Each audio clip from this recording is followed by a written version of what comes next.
Very good afternoon to all of you. Friends, how are you all? I hope you are doing good at home. And now, today we are going to start the new act from your syllabus and जिसका नाम है The General Clauses Act 1872 as you can see from the screen. So friends पहले discuss कर लेते हैं कि ये act जो है वो आपके सिलेबस में कितने मार्क्स का वेटेज रखता है। तो आपको जैसे पता है कि आपका जो कॉर्पोरेट लॉ है वो 60 मार्क का वेटेज रखता है और अदर लॉ में आपका 40 मार्क्स का वेटेज है। उसमें से ये एक्ट जो आपके एग्जामिनेशन में around on an average 10 mark का वेटेज लेके चलता है। एज 40 मार्क के लिए आपको 4 लॉज पढ़ने हैं, तो ऑन एन एवरेज 10 मार्क एक एक्ट के लिए तो बनते ही है। तो वैसे ही ये एक्ट में आपके लिए एवरेजली 10 मार्क के लिए, प्रिसाइजली नहीं कह सकते बिकॉज हो सकता है कि कुछ एक अटेम्प्ट में आपको ये 8 मार्क के लिए पूछा जाए, कुछ एक अटेम्प्ट में ये आपको 12 मार्क के लिए पूछा जाए, तो ये प्रिसाइजली कहना बहुत मुश्किल है। लेकिन चलो मान लेते हैं एवरेजली 10 मार्क का वेटेज इस एक्ट के लिए हम लोग लेके चलेंगे और इसी हिसाब से इसको इज्जत देंगे और इसको पढ़ेंगे। Before starting this act I would like to give you the caveat कि इस एक्ट को पढ़ने के टाइम पे आपको ये लगेगा कि जैसे मैं क्लास में पढ़ा रहा हूँ तो आपको लगेगा कि नहीं मेरे को ये बातें समझ आ गई है या ये तो बातें मैं याद कर सकता हूँ या याद रह सकती है। लेकिन ये एक्ट बड़ा ही थोड़ा सा ट्रिकी नेचर का है। इसको जितना आसान करने की कोशिश हम कर सकते हैं उतना हम लोग ज़रूर करेंगे। लेकिन जब मैं ये एक्ट पढ़ा रहा हूँ तो उस टाइम पे जहाँ पर भी मैं जो भी एग्जाम्पल्स बता रहा हूँ, लिख रहा हूँ, उसको आप लोगों ने अपने बुक में जो है टेक्स्ट बुक में उसको कॉपी कर लेना है।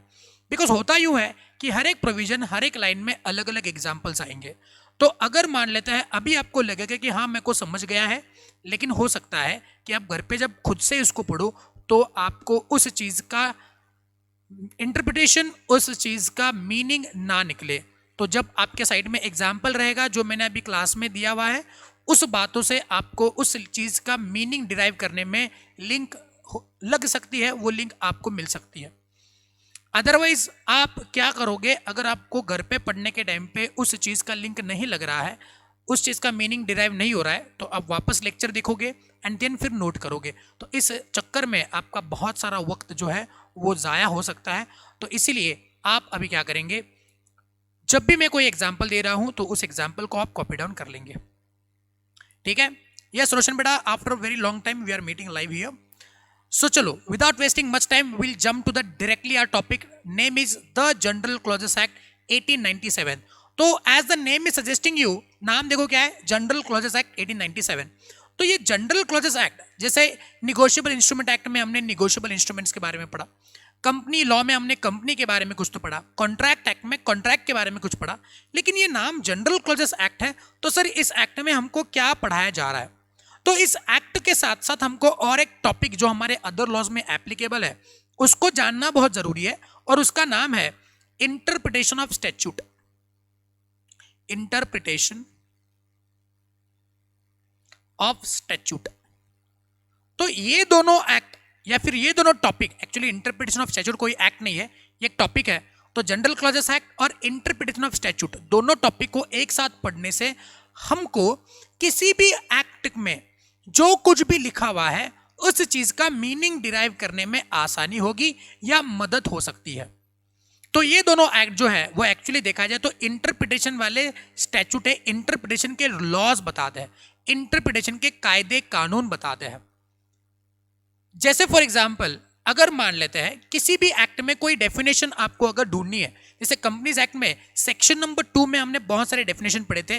फॉर से कंपनी का मतलब क्या है, तो कंपनी का मतलब क्या है वो कंपनीज एक्ट में सेक्शन 220 में डिफाइंड है, उसको पर्टिकुलरली सेक्शन 2 क्लॉज 20 में लिखा गया है। आगे जाके कहीं पर भी उस कंपनी का डेफिनेशन नहीं लिखा हुआ है। ऐसा क्यों करते हैं, उसी सेक्शन नंबर 2 में क्यों लिख देते हैं? बिकॉज अननेसेसरली डेफिनेशन को रिपीट करना हर एक उस पॉइंट पे जहां पे कंपनी कंपनी कंपनी पॉइंट का रेफरेंस आ रहा है, ये एक्ट के लेंथ को अननेसेसरली बढ़ाएगा। तो इसीलिए कंपनी का डेफिनेशन जो है वो सेक्शन 2 में ही लिखा जाएगा। आगे एक्ट में 470 सेक्शन में जहां पर भी कंपनी वर्ड आएगा तो उस कंपनी का मतलब क्या है आप जाओ सेक्शन 220 में ढूंढ लो। वैसे ही प्राइवेट कंपनी का डेफिनेशन सेक्शन 268 में लिखा हुआ है, पब्लिक कंपनी का डेफिनेशन सेक्शन 271 में लिखा हुआ है, सेक्शन 246 में आपका होल्डिंग कंपनी का डेफिनेशन लिखा हुआ है, 287 में सब्सिडियरी कंपनी का डेफिनेशन लिखा हुआ है। तो एक्ट में कहीं पर भी holding, subsidiary, associate, private company, public company बहुत बारी रेफरेंस आएगा। तो आपको है ना वहां पे उस चीज को अगेन डिफाइन करना जरूरी नहीं है। आप क्या करो, आप सेक्शन 2 में चले जाओ और वहां से उस चीज का डेफिनेशन डिराइव कर लो। इसलिए किसी भी एक्ट में कुछ टर्मिनोलॉजीज बार बार यूज होते हैं तो उसका मीनिंग, उसका डेफिनेशन किसी एक सेक्शन में, किसी एक सीरीज में लिख करके छोड़ देंगे, ताकि लोग जब उस एक्ट को पढ़े तो उस चीज का रेफरेंस वहां से डिराइव कर ले, उस चीज का मीनिंग वहां से डिराइव कर ले। लेकिन क्या ऐसा हो सकता है कि कहीं पर किसी एक्ट में कुछ एक डेफिनेशन, कुछ एक पार्ट, कुछ एक मैटर, कुछ एक टर्मिनोलॉजी डिफाइन नहीं की हो? जैसे फॉर एग्जांपल अगर बात करते हैं गुड फेथ, ओके, बात करते हैं गुड फेथ की। So good faith, now what do you mean bye good faith? आप कंपनी एक्ट पढ़ो, आप निगोशिएबल इंस्ट्रूमेंट जो आपने हाल ही में पढ़ा हुआ है, तो वहां पे गुड फेथ का डेफिनेशन क्या है? तो कहीं पर भी निगोशिएबल इंस्ट्रूमेंट एक्ट में और साथ साथ कंपनीज एक्ट में गुड फेथ का डेफिनेशन दिया हुआ नहीं है। So what do you mean bye act done in a good faith? तो इसका मीनिंग तो कहीं नहीं है। तो रीडर जो है वो अपने हिसाब से उसका मतलब निकाल सकता है। कंपनी लॉ पढ़ेगा, वहां पे कोई गुड फेथ का पॉइंट नजर आ गया तो गुड फेथ का मतलब वो अपने हिसाब से निकाल सकता है। या निगोशिएबल इंस्ट्रूमेंट एक्ट पढ़ लिया, वहां पे वो गुड फेथ का मतलब अपने हिसाब से लगा सकता है। तो गुड फेथ का जो पॉइंट है वो हर एक बंदे के नजरिए से अलग अलग हो सकता है। जैसे मैं अगर निगोशिएबल इंस्ट्रूमेंट को पढ़ूंगा, गुड फेथ का मीनिंग मैं अपने हिसाब से ले लूंगा। अगर आप पढ़ रहे हो तो आप गुड फेथ का मीनिंग निगोशिएबल इंस्ट्रूमेंट के लिए अपने हिसाब से ले लोगे। तो एक्ट में यूनिफॉर्मिटी नहीं नजर आएगी, एक्ट की एप्लीकेबिलिटी यूनिफॉर्म बेस पे नहीं होगी। बिकॉज जब हम लोग कोर्ट में चले जाएंगे, कोर्ट में तो हम अपनी बातें रख देंगे, हमको तो यही लगा गुड फेथ का मतलब होता है। तो इसीलिए ऐसी कुछ बातें जो किसी भी एक्ट में डिफाइन नहीं की गई हो सकता है उसका डेफिनेशन आपको जनरल क्लॉजेस एक्ट में मिल जाए। जैसे गुड फेथ का डेफिनेशन आपको जनरल क्लॉजेस एक्ट में मिल जाएगा। तो गुड फेथ का मतलब ये होता है। तो जहां कहीं पर भी इंडिया में कोई भी सेंट्रल एक्ट्स है, उसमें अगर गुड फेथ की बात नजर आती है और उस पर्टिकुलर एक्ट में गुड फेथ का डेफिनेशन नहीं दिया हुआ है, तो आपको उस चीज का डेफिनेशन कहां से उठाना है? जनरल क्लॉजेस एक्ट से उठाना है। मकसद यही है कि जो कोई भी उस पर्टिकुलर एक्ट को पढ़े जहां पे कुछ बातें डिफाइन नहीं की हुई हो, वो जनरल क्लॉज में आ गया, वहां से डेफिनेशन लेगा और सारे लोग उस चीज को उसी सेंस में पढ़ेंगे, उसी सेंस में उसका मतलब निकालेंगे जिस सेंस में गवर्नमेंट चाहता है कि आप पढ़ो। जैसे फाइनेंशियल ईयर का डेफिनेशन, अब हो सकता है इनकम टैक्स एक्ट पढ़ रहे हो तो इनकम टैक्स एक्ट में फाइनेंशियल ईयर का डेफिनेशन दिया हुआ है, कंपनीज एक्ट में फाइनेंशियल ईयर का डेफिनेशन दिया हुआ है, लेकिन किसी एक एक्ट में फाइनेंशियल ईयर का रेफरेंस आया हो लेकिन वहां पे उस चीज का डेफिनेशन नहीं दिया है, बिकॉज बार बार उसका रेफरेंस उस एक्ट में फाइनेंशियल ईयर के बारे में नहीं दिया हो। तो वहां पे फाइनेंशियल ईयर का डेफिनेशन क्या है? तो कोई बोलेगा मेरे बीवी का बर्थडे इस दिन पे शुरू होता है तो इस दिन से मेरा फाइनेंशियल ईयर शुरू हो गया, तो मेरे को लगा कि इस एक्ट के लिए फाइनेंशियल ईयर का मतलब यह है। कोई बोलेगा कि मेरा बर्थडे इस दिन पे आता है तो मेरा फाइनेंशियल ईयर उसी दिन से शुरू हो जाएगा। लेकिन फाइनेंशियल ईयर तो 1/4 से शुरू होता है और 31 मार्च पे खत्म होता है। तो ये वाली बातें आपको कौन बताएगा? तो उस चीज के लिए आप इनकम टैक्स का रेफरेंस नहीं ले सकते, तो उस चीज के लिए आपको जनरल क्लॉजेस एक्ट का रेफरेंस लेना पड़ेगा और वहां से फाइनेंशियल ईयर का डेफिनेशन डिराइव करना पड़ेगा। आई गेस आपको जनरल क्लॉजेस एक्ट का जो ऑब्जेक्टिव है, पर्पस जो है वो समझ आ गया है। और अगर आप ईयर को इसको देखोगे तो ईयर क्या है? 1897। तो ये बहुत पुराना एक्ट है, 1897 में बनाया गया है। और आज तक अब हम लोग किसी भी सेंट्रल एक्ट, ओके, मैंने आपको बताया था पहले लेक्चर पे लॉ के कि एक्ट के दो प्रकार होते हैं, एक सेंट्रल एक्ट और स्टेट एक्ट। तो उसमें से जो सेंट्रल एक्ट्स होते हैं, तो सेंट्रल एक्ट में कहीं पर भी कोई एक टर्मिनोलॉजीज डिफाइन नहीं की हो, या फिर हो सकता है कि किसी सेंट्रल एक्ट में कुछ एक बातों को बार बार रिपीट करा गया हो, बार बार डिफाइन किया गया हो, तो उस चीज में हमको कंफ्यूजन आ सकता है कि भाई सही मीनिंग क्या है। जैसे गुड फेथ का डेफिनेशन हो सकता है निगोशिएबल इंस्ट्रूमेंट एक्ट में दो प्रोविजंस में अलग अलग लिखा हो, तो यहाँ पे हमको दिक्कत आ सकती है कि भाई गुड फेथ का मतलब क्या होता है। तो यहाँ पर भी आपको जनरल क्लॉजेस एक्ट ही बताएगा। तो ऐसे वाले केसेस में जहाँ पे दो डेफिनेशन दी हुई है एक ही एक्ट में एक ही पॉइंट के लिए, तो वहाँ पे उस चीज का मीनिंग कैसे लेना है, क्या डिराइव करना है, तो ये सारी बातें आपको जनरल क्लॉजेस एक्ट 1897 में पढ़ने को मिलेगी। और साथ साथ इसके अगले वाला जो चैप्टर है that is interpretation of statute, उस चीज को पढ़ने के बाद भी आपको इंटरप्रिटेशन से स्किल्स में हो सकता है थोड़ा सा इजाफा हो, आप लोगों को किसी भी एक्ट को इंटरप्रेट करने में थोड़ी सी आसानी हो। तो आई गेस बच्चों आपको जनरल क्लॉजेस एक्ट का पर्पस ऑब्जेक्टिव समझ आ गया है। और इसका नाम जनरल क्यों लिखा है? बिकॉज ये किसी भी एक पर्टिकुलर एक्ट के ऊपर एप्लीकेबल नहीं होता है, ये जनरली सारे चीजों के ऊपर अप्लाई होता है। And you will be surprise to know that general clauses act जो है वो आपके इंडियन कॉन्स्टिट्यूशन को भी इंटरप्रेट करने के लिए इस्तेमाल होता है। तो आज भी अगर मान लेते हैं कोर्ट में किसी चीज के ऊपर अगर कुछ झगड़े वगैरह हो रहे हैं, किसी चीज का मीनिंग कोई और कुछ और तरीके से ले रहे हैं, कॉन्स्टिट्यूशन के कुछ टर्म्स को कुछ लोग किसी और तरीके से डिफाइन कर रहे हैं, अपने मन मर्जी से इंटरप्रेट कर रहे हैं, तो general clauses act 1897 will come into picture, will play the game and will help the court to interpret that what exactly they are written in the Indian Constitution regarding some matters, regarding some provision and etc. Okay, I guess आपको objective clear है। अगर clear है तो please मुझको comment box में बता देना कि जी हाँ मेरे को क्लियर है, तो फिर हम लोग आगे बढ़ेंगे। ठीक है जी।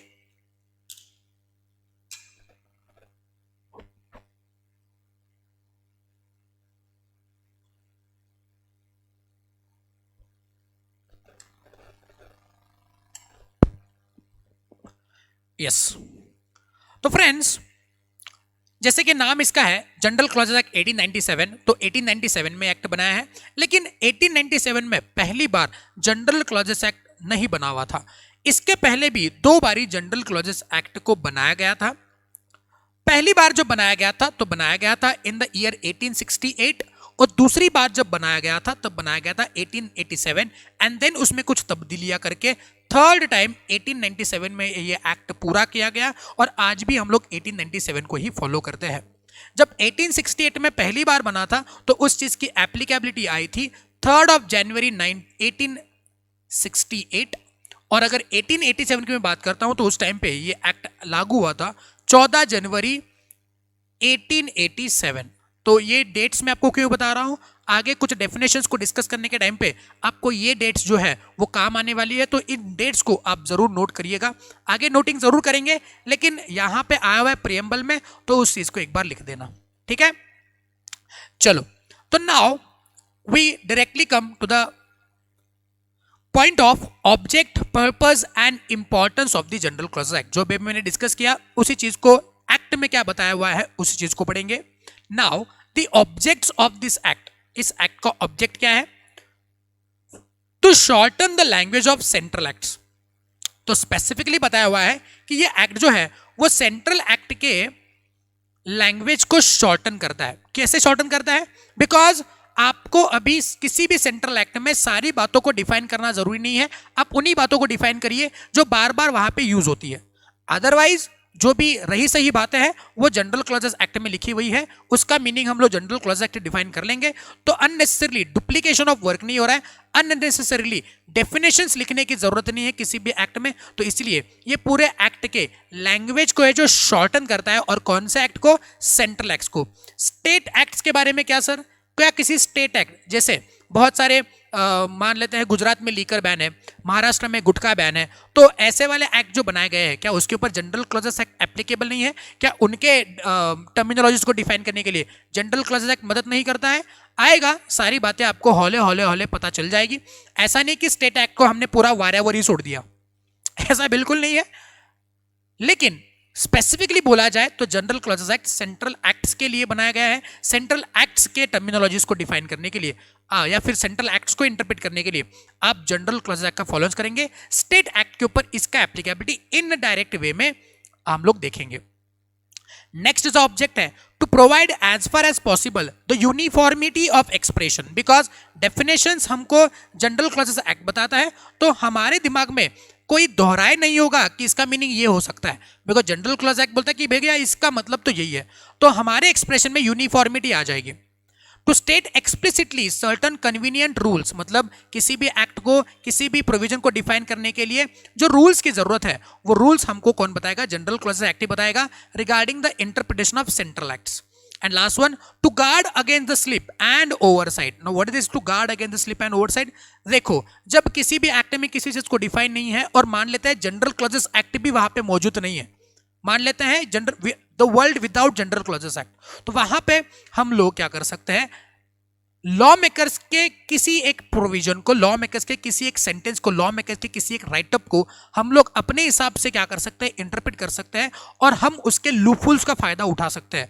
उसका मतलब कुछ और है, लॉ मेकर्स ने किसी और पर्पस से लिखा था लेकिन हम उसका मकसद कोई और ही निकाले थे, हम उसका पर्पस कोई और निकालेंगे किसी और मकसद के साथ, और हो सकता है हम लोग उस कायदे के चंगुल से बच जाए। तो ये स्लिप्स या ओवरसाइड्स जो होते हैं कायदे कानून के, उससे बचने के लिए जनरल क्लॉजेस एक्ट जो है वो एप्लीकेबल है। Please mark the object of the general clauses act really very important, because हो सकता है आपको एग्जामिनेशन में इसका ऑब्जेक्ट ही पूछ ले। बाकी सारी बातें पूछने से बेटर है कि आपको ऑब्जेक्ट ही पूछ ले। अगर ऑब्जेक्ट ही आपको क्लियर नहीं तो बाकी एक्ट पढ़ने का मतलब ही क्या बनता है। तो ये है object of the general clauses act. तो पहला ऑब्जेक्ट क्या है कि सेंट्रल एक्ट्स के लैंग्वेज को शॉर्टन करता है, वो सेंट्रल एक्ट में यूनिफॉर्मिटी ऑफ एक्सप्रेशन लेके आता है, वो कुछ कन्वीनियंट रूल्स बनाता है इंटरप्रिटेशन के लिए, और वो स्लिप्स एंड ओवरसाइट से गार्ड करता है। तो ये वाले पॉइंट्स आपको याद होने चाहिए। जितने भी पॉइंट मैंने अंडरलाइन करवाया है उसको अंडरलाइन करके जाएंगे और इंपॉर्टेंट मार्क जरूर करेंगे। नेक्स्ट कुछ लिखा हुआ है, पढ़ेंगे। The purpose of the general clauses act is to avoid superfluity and repetition of the language, to place in a single act provisions as regard definition of words, legal principles of interpretations which would otherwise have to be incorporated in many different act and regulation. So whatever general clauses act says, whether as regard to meaning of the word or as regard to the legal principles, has to be read in every statute to which it applies. Further, the statute does not contain anything repugnant to them in the subject or the context or does not exhibit a different intention. मतलब क्या बोला हुआ है कि अगर आपको किसी भी एक्ट को इंटरप्रेट करना है, किसी भी एक्ट के किसी भी टर्म को डिफाइन करना है और वहां पे वो दिया हुआ नहीं है या एक्ट को में उस चीज के बारे में कोई और इंटेंशन अपीयर होता है तो आप उस एक्ट के हिसाब से वो मीनिंग ले लो। अदरवाइज यूनिफॉर्मली आप जनरल क्लॉजेस एक्ट से उसका मतलब और उसको इंटरप्रेट करने के कायदे कानून ले लो। तो why general clauses act? Because हमको क्या करना है, एक्ट को इंटरप्रेट करना है। तो इसलिए मोटा मोटी बात कर ले तो इसीलिए हमको जनरल क्लॉजेस एक्ट चाहिए।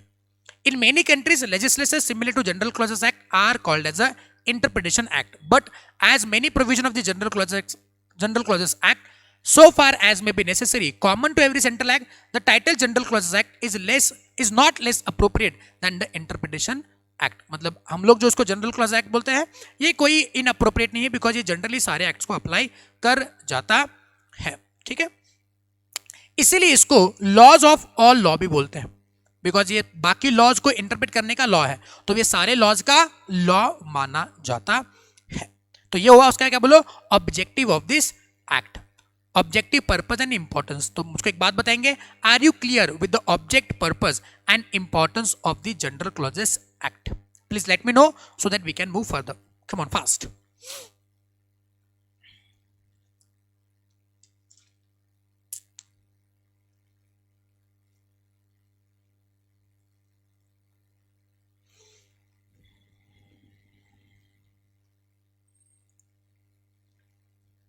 फटाफट जवाब देना, फटाफट।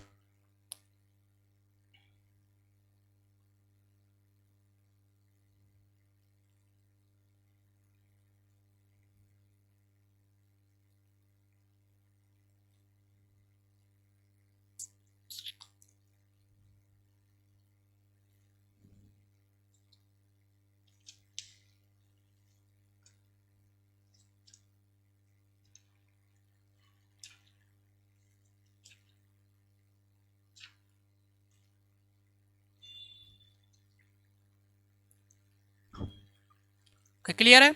सो नाउ जैसे कंपनीज एक्ट में हमने देखा 470 सेक्शन है, वैसे सर जनरल क्लॉज एक्ट में कितने सेक्शन है? तो जनरल क्लॉज एक्ट में ज्यादा नहीं 30 सेक्शंस है जो हमने पढ़ने हैं सीए इंटर लॉ लेवल पे। तो 30 सेक्शंस को मैंने कुछ पार्ट्स में डिवाइड करा हुआ है। जैसे आप देख पाओगे पहला पार्ट जो हमने बनाया है वो बनाया है सेक्शन 1 से लेके सेक्शन नंबर 4A पे। दूसरा पार्ट जो हमने बनाया है, ठीक है, वो हमने बनाया है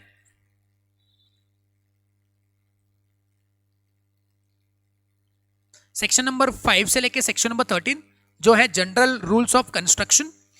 उसके बाद नेक्स्ट पार्ट जो हमने बनाया है सेक्शन 14 से लेके section number 19 powers and functionaries. उसके बाद जो नेक्स्ट हमारा पार्ट बनता है section 20 to 24 and then last part अपना बनता है that is section number 25 to section number 30, वो मिसलेनियस वाला पार्ट है। जो इस एक्ट के अंदर जो इंपॉर्टेंट वाले पॉइंट्स है या फिर इंपॉर्टेंट जिसके ऊपर हमको ज्यादा बहुत फोकस करना है, ओके, वो करना है सेक्शन नंबर 3 से लेके सेक्शन नंबर 4A तक, बिकॉज यहाँ पे आपको बहुत सारे पॉइंट्स मिलेंगे, बहुत सारे डेफिनेशन देखने को मिलेंगे जो आपको एग्जामिनेशन में पूछे जा सकते हैं। तो ये वाले पॉइंट आपके लिए बहुत इंपॉर्टेंट है। Section number 3 is really very important. And then next part जो आपका आएगा दैट इज सेक्शन नंबर 5 से लेके सेक्शन नंबर 13। इसमें से कुछ सेक्शन है जो आपको इंपॉर्टेंट हो सकते हैं एग्जाम पॉइंट ऑफ व्यू से।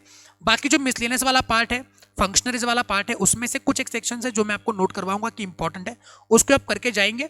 हाँ, एक्ट पढ़ने के टाइम पे डिटेल में हम लोग नॉलेज जरूर गेन करेंगे। ऐसा नहीं कि कुछ भी ये नहीं आएगा वो नहीं आएगा, मैं बोल रहा हूँ इंपॉर्टेंट है। हो सकता है बाकी कहीं से भी आपको सवाल पूछ ले, तो उसी एंगल से हम लोग पढ़ेंगे जरूर। पढ़ने के टाइम पे हमने कोई कंजूसी नहीं करनी है। हाँ, रिविजन पर्पज के लिए मैं जो इंपॉर्टेंट मार्क करवा के जाऊंगा एग्जाम से पहले, उन्हीं पॉइंट को आप रिवाइज करके चले जाएंगे। ओके, चलो।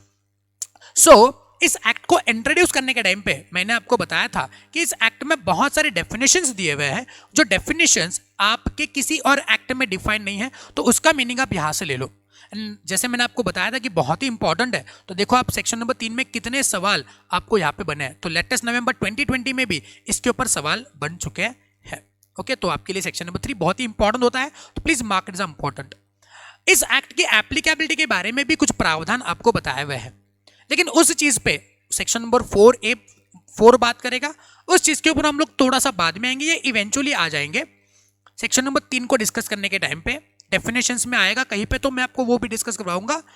लेकिन उसके पहले उन डेफिनेशंस पे आते हैं, कुछ एक डेफिनेशंस पे आते हैं। सेक्शन नंबर 3 को डिस्कस करते हैं कि कौन कौन से डेफिनेशन किस प्रकार से डिफाइंड है और कैसे कैसे किसी किस एक्ट को अप्लाई करते हैं। तो if you are ready, you are फिर excited, then will start with section number 3। तो सेक्शन नंबर 3 आपको बताता है, in this act and in all central acts and regulations made after commencement of this act, unless there is anything repugnant in the subject or context. Okay, section number 3 बताता है कि इस act में और साथ साथ इंडिया में कोई सेंट्रल एक्ट बना हुआ है या कोई भी रेगुलेशन बना हुआ है after commencement of this act, मतलब 1897 के बाद जो भी एक्ट्स बने हैं उसके लिए ये फॉलोइंग डेफिनेशंस आप फॉलो करेंगे कंप्लीटली। तो फिर सर 1897 वाले जो एक्ट्स है उनके लिए क्या, तो वो चीजें हम लोग कमेंसमेंट में, वो चीजें हम लोग एप्लीकेबिलिटी में डिस्कस करेंगे। अब बस आप ये समझो कि ये जो डेफिनेशंस हम लोग पढ़ रहे हैं, ये सारे के सारे डेफिनेशन 1897 के बाद जितने भी एक्ट बने हैं, जैसे लेटेस्ट कंपनीज एक्ट 2013 है, ओके, तो उस चीज के ऊपर भी ये एप्लीकेबल है। LLP एक्ट बना है 2008 में, तो उसके ऊपर भी इसमें से कुछ प्रोविजंस अगर उस पर्टिकुलर एक्ट में लिखे हुए नहीं है तो वो अप्लाई कर जाएंगे कंप्लीटली। ओके, तो पहला डेफिनेशन है सेक्शन नंबर 3 क्लॉज 2, बताया हुआ है एक्ट का definition. Now what is act?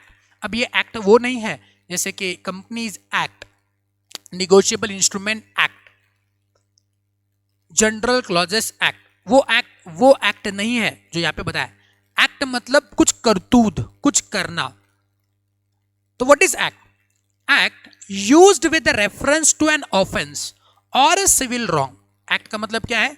कोई भी ऑफेंस, आपने कुछ ऐसा काम कर दिया जो कि अपराध माना जाता है, या फिर कोई भी सिविल रॉन्ग जो सिविलाइज नेचर के लोग नहीं करते हैं, and it shawl include a series of acts, यानी कि एक काम नहीं, series of act and words which refer to acts done and extends to illegal omission। अब देखो इस डेफिनेशन को उन्होंने दो तरीके से डिफाइन किया हुआ है। एक्ट का मतलब क्या है? एक्ट मतलब कुछ करना या कुछ ना करना। ओके, तो आपने कुछ करा वो भी एक्ट है, और आपने जो करना चाहिए था लेकिन इलीगली आपने उसको ओमिट किया, ये भी एक्ट ही माना जाएगा। जैसे मान लेते हैं आपने किसी को दे मारा, आपने कोई एक पत्थर उठा दिया रोड से और आपने उसको दे मारा, तो इसको बोलते हैं ऑफेंस, तो आपने ऑफेंस करा। या फिर आपने कंपनीज एक्ट में हमने बहुत सारे डॉक्यूमेंट वगैरह देखे हुए थे जो सबमिट करने होते हैं वगैरह वगैरह, तो आपने वो सबमिट नहीं करे या सबमिट करे लेकिन आपने उसमें गलत सलत इन्फॉर्मेशन लिख दी, तो ये आपके लिए ऑफेंस माना जाएगा। आपने चोरी कर दी, तो आपने ये चोरी करा मतलब ऑफेंस किया, आपने अपराध किया, तो ये एक्ट माना जाएगा। या आपने एक पर्टिकुलर एक्ट एक्ट कर दिया, साथ साथ कोई भी सिविल रॉन्ग करेंगे आप लोग, किसी को किडनैप कर दिया वगैरह वगैरह, किसी के साथ झगड़ा कर दिया, तो आपने करा, कुछ किया, एक्ट किया, तो उसको बोलते हैं एक्ट। और इसमें आपके इलीगल ओमिशंस भी इंक्लूड हो जाएंगे कि आपने कुछ करना चाहिए था लेकिन नहीं किया। जैसे फॉर एग्जांपल अगर मान लेते हैं आपको कोर्ट में जाके गवाही दे देनी थी, ओके, आप चश्मदीद गवाह हो किसी भी एक पर्टिकुलर हादसे के और आपने जाके कोर्ट में गवाही दे देनी थी, लेकिन कुछ पैसों के लालच में आके, आप मूवीज में वगैरह देखते हो ना, कुछ पैसों के लालच में आकर के आपने कोर्ट में गवाही देने से मना कर दिया। आप बोलें कि मैंने कुछ देखा ही नहीं, मैं कोर्ट में जाके गवाही नहीं दूंगा। आप उस पैसों को लेके चले गए, आप जिंदगी ना मिलेगी दोबारा के ट्रिप पे चले गए भाई, आप हो ही नहीं यहाँ पे, गवाह है ही नहीं।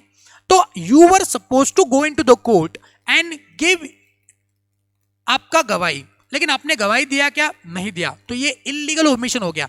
जो करना था लेकिन आपने नहीं किया उसको बोलते इलीगल ओमिशन। आई बात समझ में? तो ये भी एक्ट ही माना जाएगा, मतलब आपने कुछ नहीं किया जो करना चाहिए था, ये भी एक्ट माना जाएगा और अकॉर्डिंगली आपके उस करतूत को देखा जाएगा कि आप गवाही नहीं दिया, ये आपकी करतूत है, ये आपका एक्ट है। आई बात समझ में? तो एक्ट का मतलब ही नहीं कि आपने कुछ करना ही है, कुछ नहीं किया, वो भी किसी पर्टिकुलर एक्ट के लिए एक्ट हो सकता है, किसी पर्टिकुलर लॉ के लिए वो एक्ट माना जाएगा। यहाँ पे नोट एक आ रही, नोट को पढ़ेंगे। An act required to be done can not necessarily mean a positive act only and may also include acts which one is precluded from doing a decree. The definition is based on a section 32 and 33 of the Indian Penal Code and applies to civil wrong as well as crimes. Act includes illegal omission as well, but it does not include an omission which is not illegal. मतलब जो legal omission है, मतलब आपने वो नहीं करना है, legally आपने नहीं किया तो चलेगा, वो एक्ट में कवर नहीं होता है, मतलब वो आपकी करतूत नहीं है। जैसे इंडियन पिनल कोड के सेक्शन 32 एंड 33 में लिखा हुआ है कोई भी सिविल रॉन्ग, कोई भी क्राइम, ओके, वो आपका एक्ट माना जाता है। तो ये डेफिनेशन वही से डिराइव की हुई है। In the illustration section number 36 of the IPC, that is Indian penal code, the act by which A causes Jades death, मतलब ए ने कुछ ऐसा कर दिया जिसकी वजह से जेड की डेथ होगी, और उसने क्या करा, उसने कुछ ऐसी एक्टिविटी करी, namely blows given in the beating him, मतलब आपने उसको मारने के टाइम पे ये सुनो इतना मारा इतना मारा इतना मारा कि उसकी मौत ही हो गई, plus series of illegal omissions, मतलब नेमली रॉन्गफुली निगलेक्टिंग और refusing to supply him with the food at the proper times, मतलब किसी को आपने खाना पीना देना था प्रॉपर टाइम पे, लेकिन आपने उसको बराबर टाइम पे खाना नहीं दिया, उसको गोली वगैरह नहीं दिया, तो उस चक्कर में वो मर गया। तो आप ये नहीं बोलोगे कि मैंने क्या करा, मैंने तो कुछ करा ही नहीं। अरे लेकिन भैया तुमने जो नहीं किया है वो भी एक एक्ट माना जाएगा। लीगली आपने उसको नेसेसरी फूड्स वगैरह सप्लाई कर देने थे, लेकिन आपने नहीं किए, तो ये भी आपका एक एक्ट हो गया ना भाई। तो कोई भी ओमिशन, इलीगल ओमिशन आपका एक्ट ही माना जाएगा। आई बात समझ में? क्लियर है? पक्का? तो एक्ट का मतलब क्या है? कुछ करना जो एक ऑफेंस है, जो एक सिविल रॉन्ग है, साथ साथ आपने अगर इलीगल ओमिशन कर दिया तो वो भी आपके लिए क्या माना जाएगा, एक एक्ट ही माना जाएगा। आई बात समझ में? ओके, और ये जो डेफिनेशन है वो एक इंक्लूसिव नेचर की डेफिनेशन है।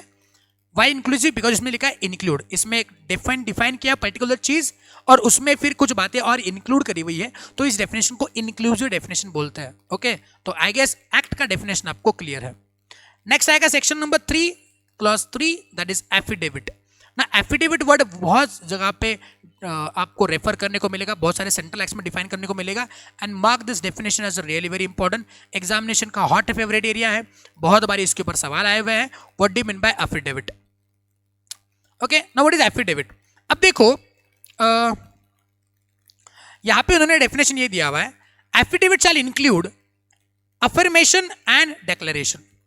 Okay, what is affirmation? Affirmation यानी कि कुछ डिक्लेयर करना, ओके, कुछ अफर्म करना, किसी जगह पे जाके किसी एक बातों को एक्सप्लेन करना। ओके, जैसे for example I am a chartered accountant, ये मेरा अफर्मेशन है। ओके, ये मेरा अफर्मेशन है। I do teach in elite professional academy, ये मेरा अफर्मेशन है। अगर मान लो मेरे को ये चीज कहीं पे जाके प्रूव करनी है, या मेरे को किसी एक अथॉरिटी के सामने जाके बताना है कि I am a chartered accountant and I am a faculty at elite professional academy, तो इस चीज को आपको क्या करना है, किसी को अगर प्रूव करना है तो आप उस चीज को लिख करके एफिडेविट बना करके दे सकते हो, तो इसको बोलते हैं एफिडेविट। तो जो भी चीज आपको किसी को जाके आगे प्रूव करनी है उस चीज के लिए आप एफिडेविट बना सकते हो। आई बात समझ में? ठीक है। तो एफिडेविट शैल इंक्लूड, अगेन ये इंक्लूसिव डेफिनेशन है बिकॉज यहाँ पे इंक्लूड आ रहा है। तो affidavit includes what? affirmation and declaration, affirmation and declaration. In the case of the person by law allowed to affirm or declare instead of swearing. Oh my god, what do you mean by swearing? Swearing मतलब शपथ लेना, swearing मतलब शपथ लेना, है कि नहीं? आपने बहुत बारी बॉलीवुड मूवीज में वगैरह देखा रहेगा कि कोर्ट में जाकर के कोई एक जो गवाह होता है वो कटघरे में जाके खड़ा हो जाता है और उसके सामने गीता रखी जाती है, ऐसा ना, और वो गीता पे हाथ रख के बोलता है, वो बोलता है कि मैं गीता पे हाथ रख के कसम खाता हूँ कि ये बात सही है, या फिर जो भी कहूँगा सच के अलावा कुछ नहीं कहूँगा। तो गीता पे हाथ रख के सीता के बारे में कुछ बताने के लिए बोला हुआ है, किसी एक चीज़ के बारे में आपको एक्सप्लेन करने के लिए बोला है जो भी आपको उसके बारे में पता है ना। सर वो शपथ दिलवाना ही क्यों है? कोर्ट में जाके शपथ क्यों दिलवाते हैं? ऐसे भी तो बोल सकता है ना, जरूरी नहीं है कि गीता पे ऊपर हाथ रख के वो झूठ नहीं बोलेगा, झूठ तभी भी बोल सकता है। लेकिन क्या होता है कि अगर मान लेते हैं गीता के ऊपर हाथ रख करके आपने शपथ लिया हुआ है, तो ये माना जाएगा कि कोर्ट के सामने आपने ये डिक्लेयर कर दिया है कि भैया हम कोर्ट में आके झूठी गवाही नहीं देंगे। तो एक मॉरल प्रेशर सा बन जाता है उस बंदे के ऊपर, या उसके ऊपर एक मॉरल चेक बन जाता है कि भाई देख अब तूने शपथ लिया हुआ है तो झूठ मत बोल। और अगर मान लेते आपने झूठ बोल दिया तो भैया यहाँ पे प्रॉब्लम आ सकता है।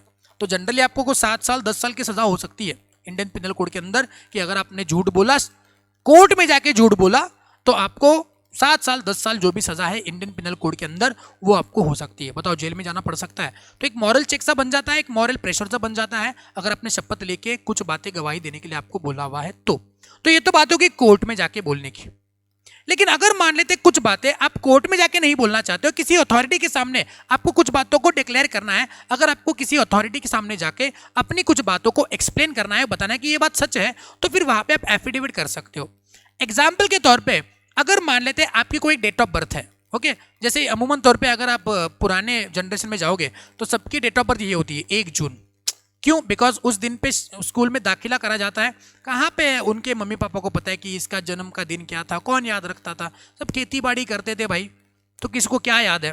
तो इसलिए क्या हो सकता है 1 जून उसकी डेट ऑफ बर्थ नहीं है, बाद में जाके कहीं पता चला हॉस्पिटल के रिकॉर्ड्स वगैरह चेक करके कि भैया हमारा डेट ऑफ बर्थ जो है वो 1 जून नहीं है, हमारा डेट ऑफ बर्थ है 15 अगस्त, झंडा ऊंचा रहे हमारा, 15 अगस्त पे मेरा डेट ऑफ बर्थ है। कोई बोलेगा मेरा भी झंडा वंदन पे ही है 26 जनवरी। आई बात समझ में? तो फिर अब क्या करना पड़ेगा, उसको सारी चीजों पे अपना डेट ऑफ बर्थ बदलना पड़ेगा। जैसे फॉर एग्जांपल पैन कार्ड, एक पैन कार्ड होता है, इनकम टैक्स डिपार्टमेंट इशू करता है पैन कार्ड। सो पैन कार्ड भी आपको क्या करना पड़ेगा, चेंज करना पड़ेगा, बिकॉज पैन कार्ड पे आपका डेट ऑफ बर्थ है भाई। लेकिन पैन कार्ड पे तो आपका डेट ऑफ बर्थ पुराना वाला है 1 जून, तो अभी आपको बदलना पड़ेगा। तो कैसे बदलेंगे? मैं ही बोलूंगा ना कि मेरा डेट ऑफ बर्थ ये है। तो उस चीज के लिए आप एक एफिडेविट बनाएंगे, एक एफिडेविट बनाएंगे, एक कागज पे लिख करके उसको नोटरी पब्लिक के पास लेके जाएंगे, वहां पे कुछ उसका सिग्नेचर करवाएंगे, फिर वो क्या करेगा आपको वो नोटरी करवा के देगा, फिर आप गवर्नमेंट रिकॉर्ड में जाके एफिडेविट बनवा के लेके आओगे कि भैया आज से मेरा डेट ऑफ बर्थ है 15 अगस्त। मैं ही बता रहा हूँ ना, कोई ये नहीं बता रहा है। मान लो जो बंदा एक्सप्लेन कर रहा है उसके मम्मी पापा भी ऑफ हो चुके हैं, तो कौन बताएगा उसका डेट ऑफ बर्थ है? अरे मम्मी पापा को पता नहीं था इसलिए तो 1 जून रखा हुआ था उसका डेट ऑफ बर्थ। लेकिन वो बंदा खुद बोल रहा है कि मेरा डेट ऑफ बर्थ क्या है 15 अगस्त उसका मेरा डेट ऑफ बर्थ है। तो उस चीज का एक एफिडेविट बनाओ और आप इनकम टैक्स डिपार्टमेंट अथॉरिटी के सामने वो एफिडेविट रख दो कि देखो इनकम टैक्स डिपार्टमेंट, मैं खुद बोल रहा हूं कि मेरा डेट ऑफ बर्थ क्या है 15 अगस्त है। अगर आगे जाके झूठ निकला तो क्या? तो इसी चीज के लिए तो इनकम टैक्स डिपार्टमेंट एफिडेविट मांगता है। एफिडेविट का मतलब क्या है, आप कुछ बातों को अफर्म कर रहे हो, एक्सप्लेन कर रहे हो, डिक्लेयर कर रहे हो on any piece of paper or against in front of any authority instead of swearing। आप शपथ लेके कुछ बात बोलते थे तो उसको सच माना जाता था। अब हम लोग क्या कर रहे हैं, कोर्ट में जाके नहीं, कहीं बाहर किसी अथॉरिटी को कुछ बातें बता रहे हैं, तो यहाँ पे एफिडेविट मानेंगे और उसका जो इम्प्लीकेशन है वो स्वेरिंग जैसा ही माना जाएगा। मतलब अगर आपने एफिडेविट पे झूठ बोला तो आपको वही सजा होगी जो आप कोर्ट में जाके गवाही देते और वो झूठी गवाही देते स्वेरिंग के बाद भी, उसके जो कॉन्सिक्वेंसेस है वो सेम एफिडेविट पे झूठ बोलने के कॉन्सिक्वेंसेस आपके माने जाएंगे। तो ये होता है एफिडेविट। किसी भी चीज को अफर्म करना है, किसी भी चीज को डिक्लेयर करना है इंस्टेड ऑफ स्वेरिंग, तो आप कर सकते हो किसी अथॉरिटी के सामने किसी को एक्सप्लेन करने के टाइम पे, तो इसको एफिडेविट बोलते हैं। नोट यहाँ पे ये है, the above definition is also inclusive in nature. The definition does not define the word affidavit, however we can understand the term in the general parlance. Affidavit is a written statement confirm by oath. Affidavit क्या एक written statement है जो oath से, okay, swearing से, अपने शपथ पे हमने बनाया हुआ है, और affirmation for use as a evidence in the court और बिफोर एनी अथॉरिटी, या फिर किसी भी चीज को किसी कोर्ट में जाके या अथॉरिटी के सामने हमने एक्सप्लेन करना है तो उस चीज के लिए हम एफिडेविट बना करके देते हैं। जनरली नोटरी पब्लिक जो होता है वो इस चीज का आपको एफिडेविट बना कर दे सकते हैं, जो हम लोग कोर्ट में जाके उसको प्रस्तुत कर सकते हैं कि भैया देखो कोर्ट, ये बातें मेरे बारे में, ये सारी बातें हैं, या इस चीज के बारे में मैं ये कहना चाहता हूँ, ये रहा उसका एफिडेविट। तो कोर्ट भी एफिडेविट पे क्या मानेगा, जी हाँ उसने एफिडेविट बोला है, मतलब उसने शपथ पूर्वक ये सारी बातें इसमें लिखी हुई है। झूठ बोला तो उसको वही सजा होगी जो शपथ पूर्वक कोर्ट में आके बोलता तो हो जाती, और वो झूठ निकलता तो हो जाती। आई बात समझ में? तो एफिडेविट का definition is really very important. I request you to read the definition of affidavit once on your own. Come on fast.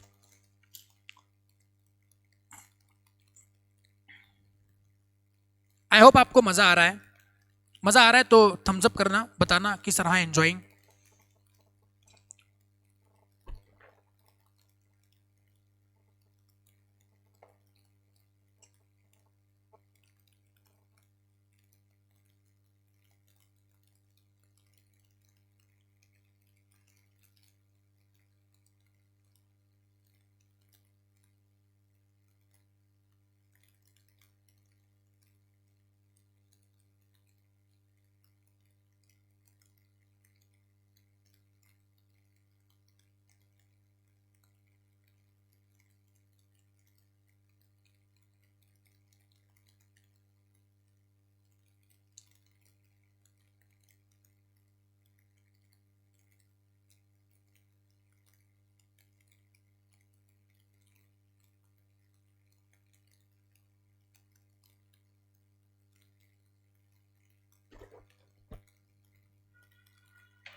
Okay, तो आई गेस आपने एफिडेविट का डेफिनेशन पढ़ लिया है। चलो, आपको अगर मजा आ रहा है तो और मजे लूटेंगे। नेक्स्ट डेफिनेशन अगेन बहुत ही इंटरेस्टिंग डेफिनेशन, सेंट्रल एक्ट वाला डेफिनेशन है। तो व्हाट इज सेंट्रल एक्ट? तो सेंट्रल एक्ट का मतलब होता है any act of the parliament and shall include an act of the dominion legislature or of a Indian legislature passed before the commencement of the constitution and an act made before such commencement by the governor general in the council or the governor general acting in the legislative capacity। तो मैंने आपको बताया था पहले भी कि इस act के हर एक वर्ड में बहुत सारी गहरी गहरी बातें छुपी हुई है। अगर आप इस एक्ट को घर पे खुद से पढ़ोगे और खुद से पढ़ने की कोशिश करोगे तो खुद के तो बाल नोचोगे, साथ साथ आजू बाजू वाले जो बैठे हुए घर पे उनको भी, उनके भी बाल आप नोच लोगे, बिकॉज समझना बहुत ही मुश्किल है। इसके लिए बड़े ही हिस्टोरिकल बैकग्राउंड का नॉलेज होना जरूरी है, लॉफुल हिस्टोरिकल बैकग्राउंड का नॉलेज होना बहुत ज़रूरी है। लेकिन आपको चिंता करने की जरूरत नहीं, हम लोग डिस्कस कर लेंगे। आई गेस आपको, आई होप आपको ये सारी बातें समझ आ जाए एक्सप्लेन होने के बाद। तो central act means N act of parliament. तो आज दुनिया में, आज इंडिया में जो भी एक्ट बनते हैं वो बनते हैं पार्लियामेंट के पार से। तो आज सेंट्रल एक्ट का मतलब यह है कोई भी एक्ट जो पार्लियामेंट बनाता है, और बस पार्लियामेंट ने बनाया हुआ एक्ट मतलब नहीं, एक्ट नहीं है, सेंट्रल एक्ट नहीं है। ऐसे कोई भी एक्ट शाल इंक्लूड, ऐसे कोई भी act of the dominion legislature or of the Indian legislatures passed before the commencement of the Indian constitution. तो आपको पता ही है कि इंडिया इंडिपेंडेंट कब हुआ, बताएंगे कब हुआ इंडिया इंडिपेंडेंट? इंडिया इंडिपेंडेंट कब हुआ?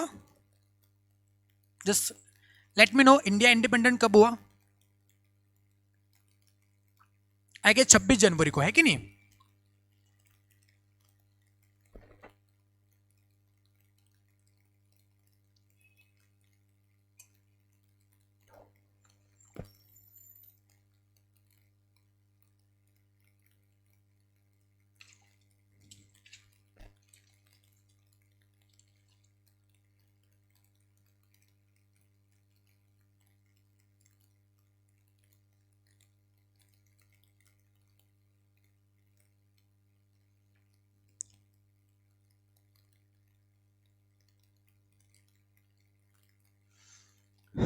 किसके जवाब भी नहीं आ रहे यार। चलो मैं ही बता देता हूं, अगर आपको नहीं पता है तो नालायक हो। तो इंडिया इंडिपेंडेंट हुआ 15 अगस्त 1947 आई गेस, यस और नो। तो फिर 26 जनवरी को क्या हुआ? 15 अगस्त पे अगर भारत स्वतंत्र हुआ है तो 26 जनवरी को क्या हुआ? तो 26 जनवरी 1950 इस दिन पे अपने इंडिया का जो कॉन्स्टिट्यूशन है, जो नीचे दिया हुआ है, it is the date of commencement of the constitution 26 January 1950।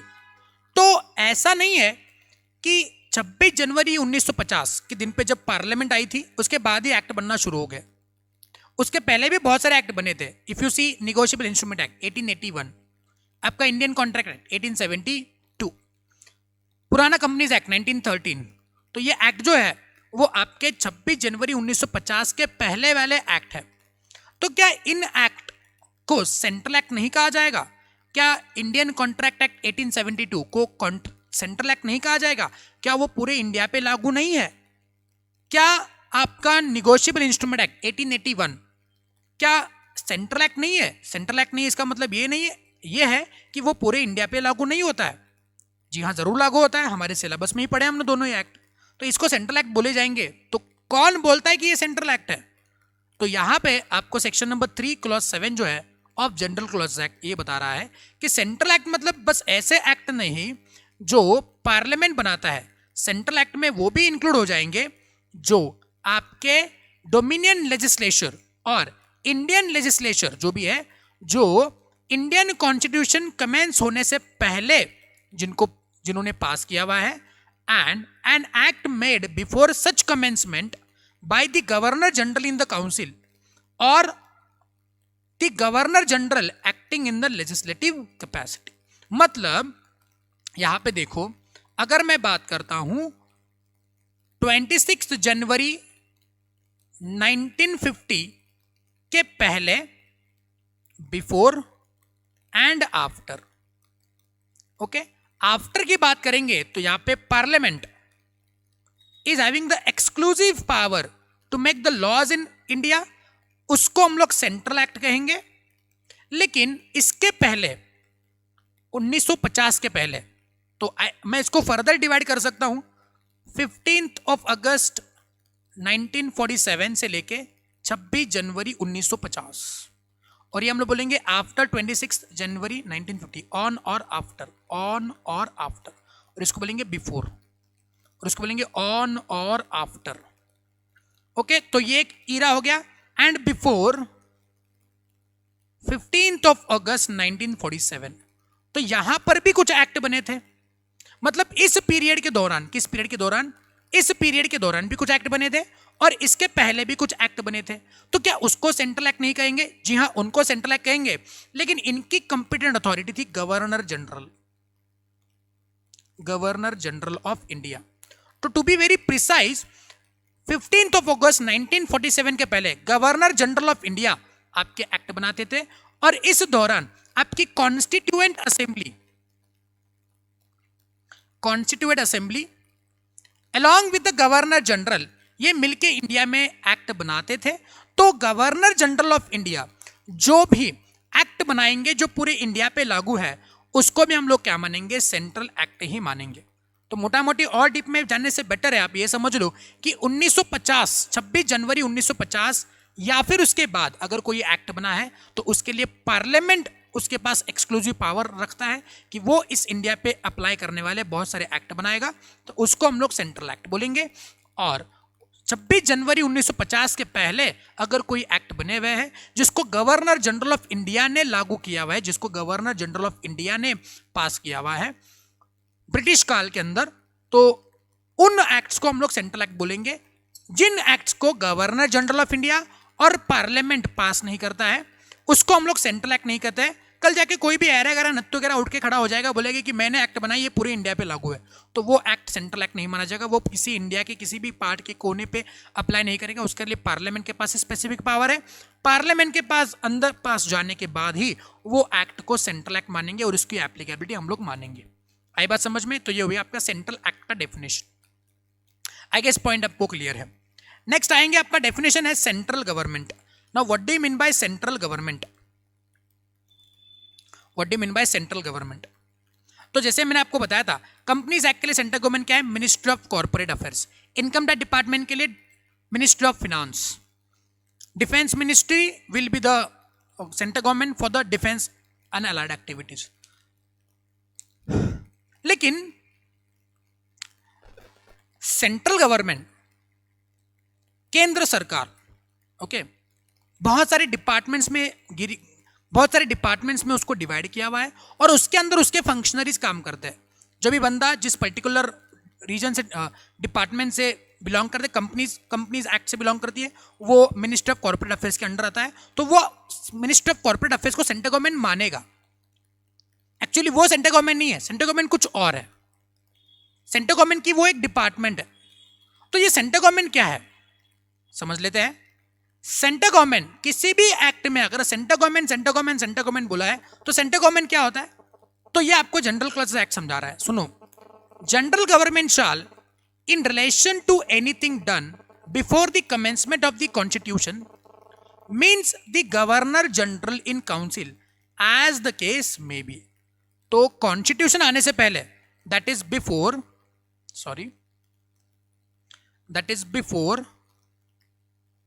26th of Jan 1950, central government का मतलब होता है अपने पास the governor general of India, that is governor general in council, and it also includes in relation to the functions entrusted under section 124(1) of the Government of India Act 1935 to the government of the province। 1935 में एक act पास हुआ जिसमें government का दर्जा, central government का दर्जा government of province को दिया गया।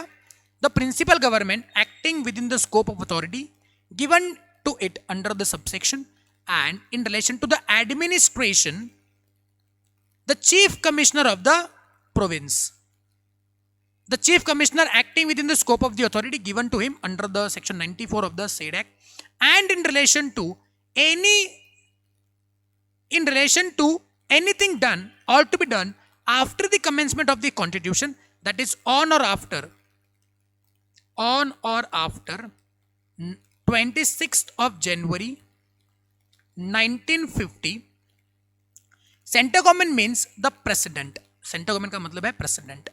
तो 26 जनवरी 1950 के बाद सेंट्रल गवर्नमेंट का मतलब होता है प्रेसिडेंट, और 26 जनवरी 1950 से पहले सेंट्रल गवर्नमेंट का मतलब होता है the governor general in council, and it shall also include in relation to the functions entrusted under the clause 1 of the article 258 of the constitution, the government of the state and the state government acting within the scope of the authority given to it under this case।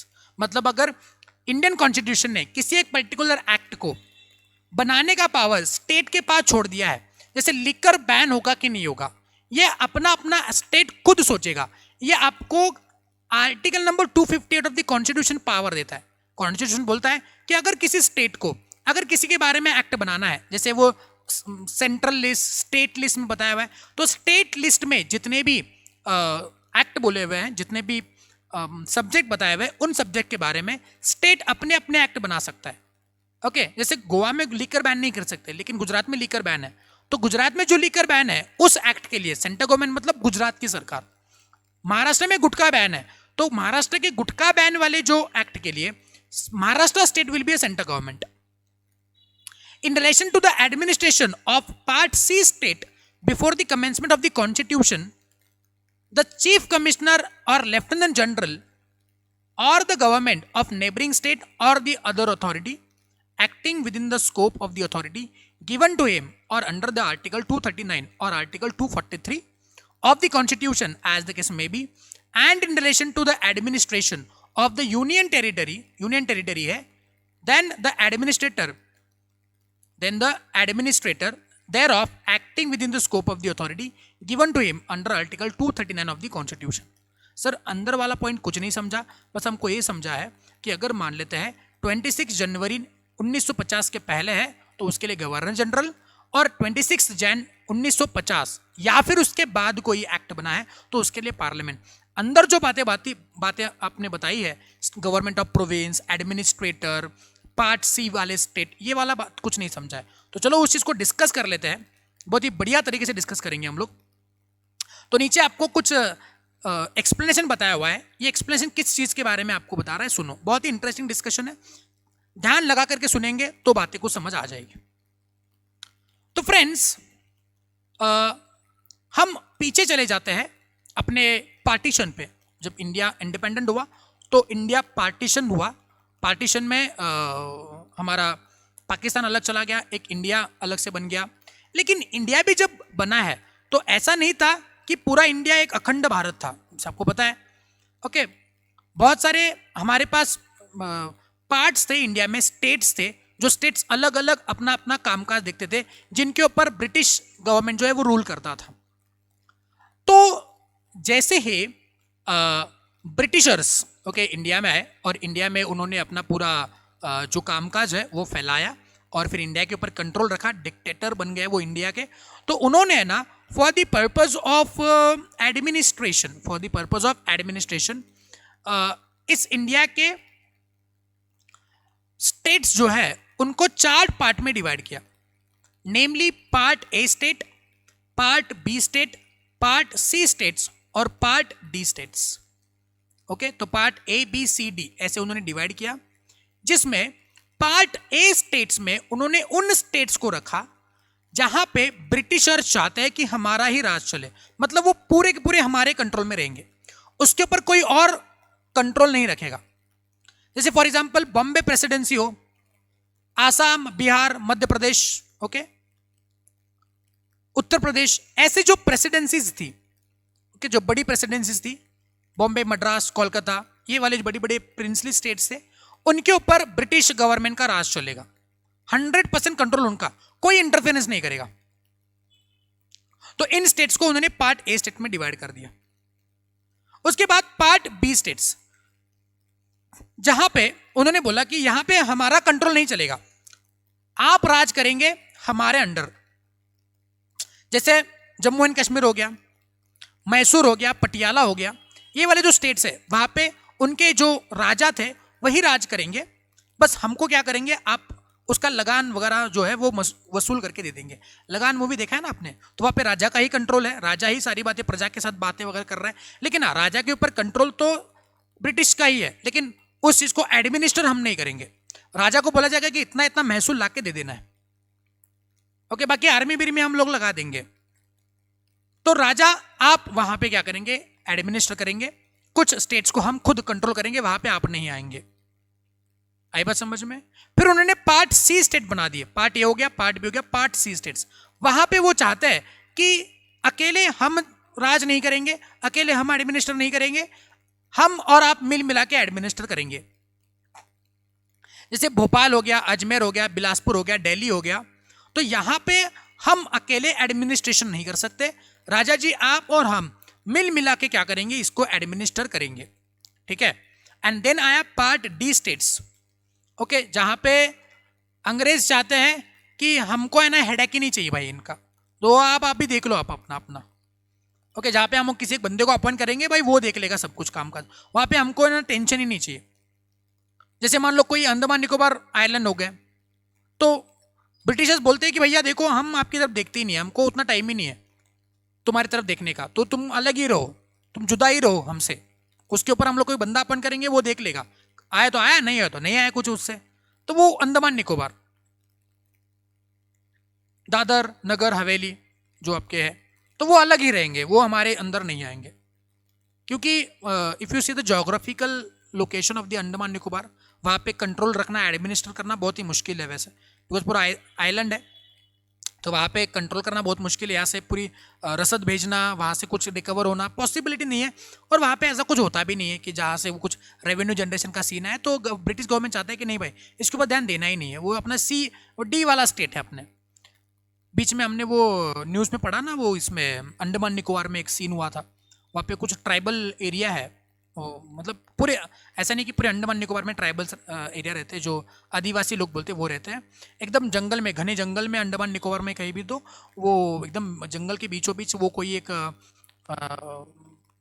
लोग रहते हैं जिसको आदिवासी बोलते हैं हम लोग, तो वो रहते हैं और वो दुनिया से एकदम परे है, वो किसी को अंदर आने देते हैं नहीं, कुछ ज़्यादा नहीं, वो लगभग कुछ रहेंगे 400-500 लोग, ऐसा कुछ मैक्सिमम इतने रहेंगे, I don't know the exact figure, लेकिन इससे ज़्यादा नहीं है, वो सैकड़ों में ही है वो। ऐसे ट्राइबल है, वो बोलते हैं कि हम अपना ज़िंदगी जिएंगे, हमको दुनिया से कोई लेना देना नहीं है। बीच में कोई एक आई डोंट नो अमेरिका और from UK, I don't know, European country से कोई, तो एक बंदा वहाँ पे चला गया क्रिश्चियनिटी को प्रमोट करने के लिए। वो बोल रहे कि मैं वहाँ पे जितने भी लोग हैं उनको क्रिश्चियन बना दूंगा, वो जो आदिवासी है। अभी नो ऑफेंस, मैं कोई रिलीजियस पार्ट में नहीं पढ़ता हूँ, कन्वर्जन के पार्ट में नहीं पढ़ता हूँ, जो है जैसा है, लेकिन जो है वो वहाँ पे चला गया। जैसे ही वो अंदर चला गया वो बाहर ही नहीं है तो उसको है ना, उन्होंने ऐसा कुछ बाण वगैरह फेंक के मार दिया, वो मर गया वो बंदा वहाँ पे। तो ऐसा हेडिंग आया था न्यूज़पेपर में, कहीं तो मैंने पढ़ा था, ठीक है, कि जैसे क्रिश्चियन कम्युनिटी वगैरह जो है वो 2000 BC 2000 साल पुरानी है, और वो ट्राइबल एरिया जो वो 60,000 साल पुराने हैं। उनकी जमात जो है वो 60,000 सालों पहले वाली जमात है उनकी। तो वो बोला कि वो 60,000 पुराने जिनका हिस्ट्री है, 2000 साल पुरानी हिस्ट्री वाले 60,000 वाले लोगों को कन्वर्ट करने के लिए चले गए, ऐसा कुछ तो हुआ, तो उन्होंने मार दिया इसको, ऐसा कुछ तो हेडिंग था। I am not sure exactly about it, लेकिन एक कुछ ऐसा ही था। तो अंडमान निकोबार, तो इस पर्पस की वजह से अभी हाल है, तो 150-200 साल पुराने पहले क्या हाल हुआ रहेगा। तो इस पर्पस से उन्होंने उसको पार्ट डी स्टेट्स में कन्वर्ट कर दिया। तो पॉइंट यहाँ पे ये बनता है, क्यों डिस्कस कर रहे हैं हम लोग, पार्ट ए स्टेट में कौन है जो वहां पे एडमिनिस्ट्रेशन देखता था, कौन है जो वहां पे कायदे कानून बनाता था। तो part A states which were the former governance provinces of British India were ruled by governor appointed by the president and elected state legislature. The 9 Part A states were Assam, Bihar, Bombay, Madhya Pradesh, formerly Central Provinces and Berar, जैसे Bihar, Madras, Odisha, Punjab, formerly East Punjab, Uttar Pradesh, formerly United Provinces and West Bengal। तो ये क्या थे बोलो, part A state में आते थे। तो उनके लिए सेंट्रल गवर्नमेंट का मतलब होता था गवर्नर्स। तो वहाँ पे गवर्नर जनरल जो होते थे, ठीक है ना, उन स्टेट्स के लिए अलग अलग गवर्नर होते थे। ब्रिटिश इंडिया में अपॉइंट हुए जो गवर्नर्स है, उन स्टेट्स के लिए पर्टिकुलर एक गवर्नर अपॉइंट किए हुए हैं जो उनको एडमिनिस्टर करते थे। तो वो वहाँ पे कायदे कानून बनाते थे। तो आज हम लोग उन स्टेट्स के लिए उस टाइम पे, जब हमारा कॉन्स्टिट्यूशन नहीं था, उस टाइम पे उन स्टेट्स में जो भी एक्ट बनाए गए थे, तो उनके लिए सेंट्रल गवर्नमेंट क्या है, उनके लिए सेंट्रल गवर्नमेंट का मतलब है गवर्नर्स। आई बात समझ में। Next one part B states, जहां पे पर्टिकुलरली राजा जी वगैरह जो काम करते थे, तो which were formerly princely states, राजा जी वहां पे कामकाज देखते थे, and group of princely states govern by Rajpramukh, जो राज प्रमुख होते थे, who was usually the ruler of the constituent state and the elected legislature. The Rajpramukh was appointed by the president of India. The 8 Part B states were Hyderabad, Jammu and Kashmir, Madhya Pradesh, Mysore, Patiala, east Punjab states, Rajasthan, Saurashtra and Travancore, जो कोचीन है वो। तो उसके लिए central government क्या है, तो उसके लिए जो राज प्रमुख वहां पे हुआ करता था, जो उसको सेंट्रल गवर्नमेंट, जिसको प्रेसिडेंट ऑफ इंडिया अपॉइंट करता था, तो वो उनके लिए उस टाइम पे जो भी एक्ट बने थे उनके लिए वो सेंट्रल गवर्नमेंट है उस जमाने में। आज के जमाने में तो सबके लिए पार्लियामेंट ही है। पार्ट बी स्टेट जहां पे दोनों मिलकर काम कर रहे हैं, include both former chief commissioners of provinces and some princely state which each was governed by chief commissioner appointed by the president of India। 10 part state है अजमेर, भोपाल, बिलासपुर, कुर्ग, दिल्ली, हिमाचल प्रदेश, कच्छ, मणिपुर, त्रिपुरा एंड विंध्य प्रदेश। तो ये जो होते थे वो पार्ट सी स्टेट में आते थे। तो उनके लिए chief commissioner is a central government. तो उनके लिए अगर उन्होंने कुछ एक्ट बनाए थे उस टाइम पे, तो चीफ कमिश्नर ऑफ दो states will be a central government. And part D, जहाँ पे अंडमान निकोबार आइसलैंड है, वहाँ पे एडमिनिस्टर किए जाते थे lieutenant governor appointed by the central government. तो जो भी लेफ्टिनेंट गवर्नर है, जो आपके क्या बोलते हैं उसको, गवर्नर जनरल जो हुआ करते थे, जो प्रिंसली स्टेट्स, जो ब्रिटिश कंट्रोल्ड स्टेट्स थे, बॉम्बे, मद्रास, कैलकाटा, तो वो लोग इन अंडमान निकोबार आइसलैंड जो पार्ट डी में आते थे उनके लिए लेफ्टिनेंट जनरल अपॉइंट करते थे। तो उन स्टेट्स के लिए, Andaman Nicobar specifically, lieutenant governor appoint जो किए जाते हैं, लेफ्टिनेंट जनरल नहीं, लेफ्टिनेंट गवर्नर जो है वो उनके लिए सेंट्रल गवर्नमेंट माना जाता था, बिकॉज वो लोग वहां पे क्या बनाते थे, एक्ट बनाते, कायदे कानून बनाते थे। तो समझने की बात यह है, जो ऊपर हमने डिस्कस किया यहाँ पे, ओके, इफ यू सी, देखो यहाँ पे government of province, administration, chief commissioner of the province, या नीचे कुछ आपको बोला हुआ है चीफ कमिश्नर और लेफ्टिनेंट गवर्नर। तो इस चीज का मीनिंग क्या है, इस चीज का क्या बेस है, तो ये नीचे दिया गया, part A, part B, part C, part D states. तो आज भी हम लोग पार्लियामेंट, सॉरी, अपना पार्लियामेंट आने से पहले, दैट इज कॉन्स्टिट्यूशन आने के बाद ही पार्लियामेंट आया, तो 26 जनवरी 1950 या फिर उसके बाद अगर देखते हैं तो प्रेसिडेंट जो है वो हमारे लिए क्या बन जाता है, सेंट्रल गवर्नमेंट बन जाता है, जिसमें आपके स्टेट गवर्नमेंट को पावर दिया हुआ है। स्टेट गवर्नमेंट के बारे में कुछ स्टेट लिस्ट के कुछ एक्ट बनाए हुए हैं, स्टेट लिस्ट के, तो उसको हम लोग सेंट्रल गवर्नमेंट मान लेंगे, स्टेट गवर्नमेंट को, उस पर्टिकुलर एक्ट के लिए। और जहां पे बात करते हैं अंडमान निकोबार आइसलैंड की वगैरह बात करते हैं, तो उसके लिए लेफ्टिनेंट गवर्नर जो है, आज भी उसके लिए लेफ्टिनेंट गवर्नर काम करेगा। तो लेफ्टिनेंट गवर्नर आपके लिए क्या हो जाएगा, बोलो, आपका वो सेंट्रल गवर्नमेंट हो जाएगा। और चीफ कमिश्नर, किसके लिए चीफ कमिश्नर, जो यूनियन टेरिटरीज है, दिल्ली हो गया, नगर हवेली वगैरह जो हो गया, वो सारे आपके यूनियन टेरिटरी में आते हैं। तो यूनियन टेरिटरी के लिए chief commissioner will be central government, because उसके पास सेंट्रल गवर्नमेंट का कंट्रोल है, वो सेंट्रल गवर्नमेंट ने उसके लिए चीफ कमिश्नर को अपॉइंट किया हुआ है। और लेफ्टिनेंट गवर्नर जो है वो आपके लिए अंडमान निकोबार जो आइसलैंड आते हैं, उनके लिए आपका लेफ्टिनेंट गवर्नमेंट सेंट्रल गवर्नमेंट माना जाएगा आज के तारीख पे।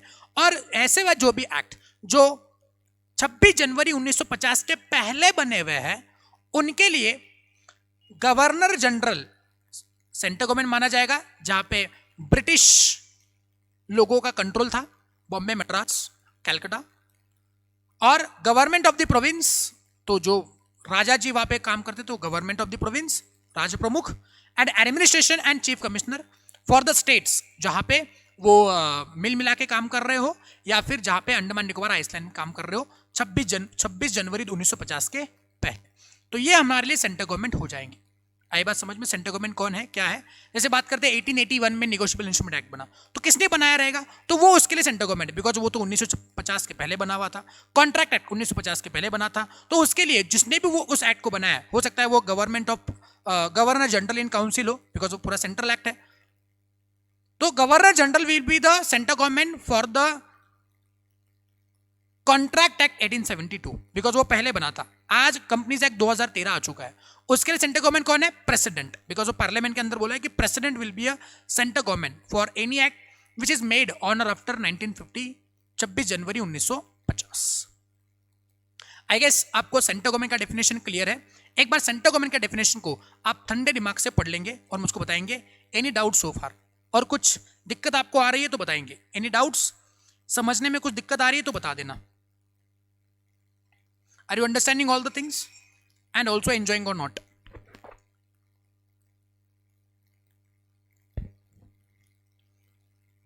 मेरे को तो बहुत मजा आ रहा है सिखाने के टाइम पे। आप बताना आपको मजा आ रहा है कि नहीं आ रहा है।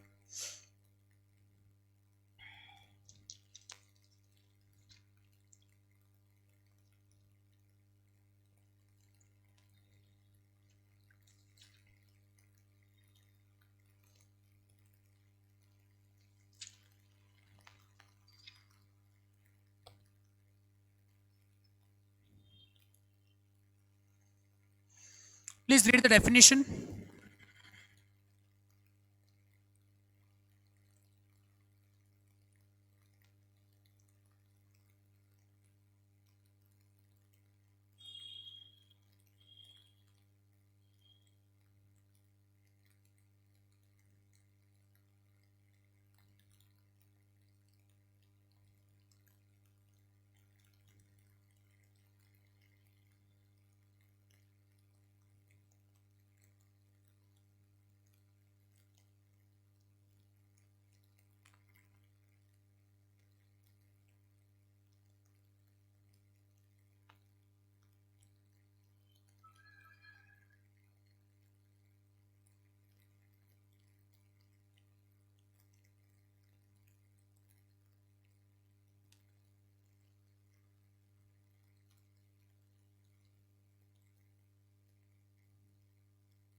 ओके चलो, तो आगे से आपने डेफिनेशन पढ़ लिया है, तो आगे बढ़ते हैं।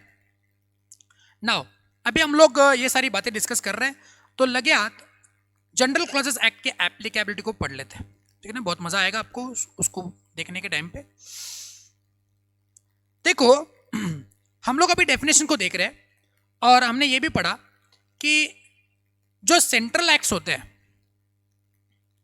जो पूरे इंडिया पे अप्लाई कर जाते हैं, तो उन सेंट्रल एक्ट्स को इंटरप्रिट करने के लिए हमको जनरल क्लॉजेस एक्ट जो है वो मदद करता है, और वो आया है 1897 में।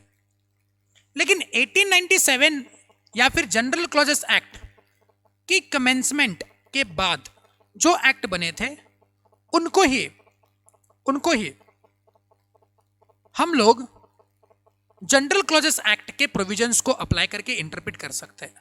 What about those acts which are made before general clauses act 1897? For example बात करते हैं निगोशिएबल इंस्ट्रूमेंट एक्ट 1881। अब ये रहा 1881 और ये एक्ट बना है 1897 में। तो निगोशिएबल इंस्ट्रूमेंट एक्ट को इंटरप्रेट करने के लिए जनरल क्लॉजेस एक्ट को फॉलो नहीं करेंगे क्या? निगोशिएबल इंस्ट्रूमेंट एक्ट को इंटरप्रेट करने के लिए हमको कोई और एक्ट लगेगा?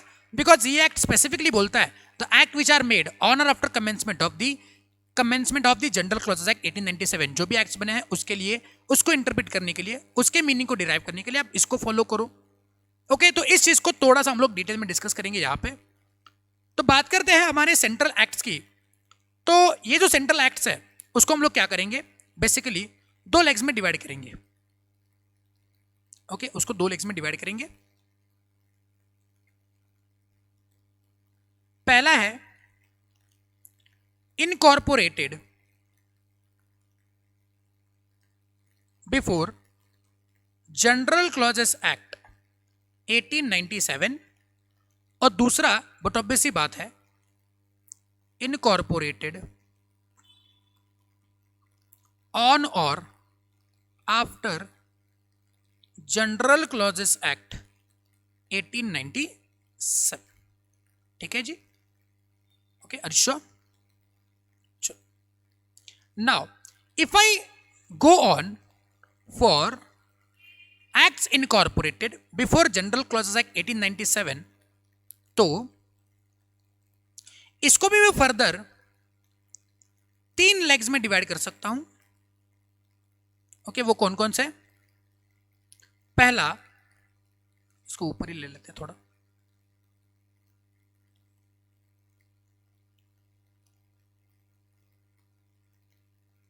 पहला बिफोर 3rd of January 1868, फिर on or after 3rd January 1868, but before 14th of Jan 1887, and third leg आपका on or after 14th of January 1887, but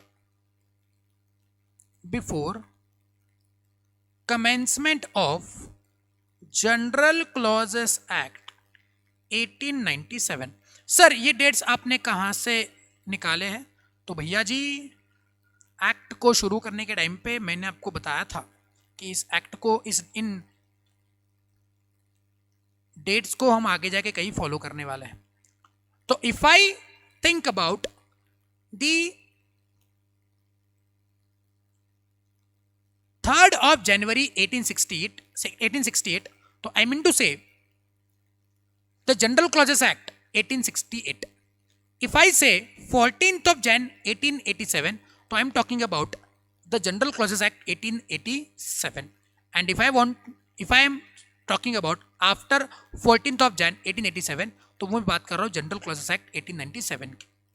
ठीक है, तो 1868 एक्ट आने से पहले अगर कोई एक्ट इनकॉर्पोरेट हुए हैं तो उनका क्या?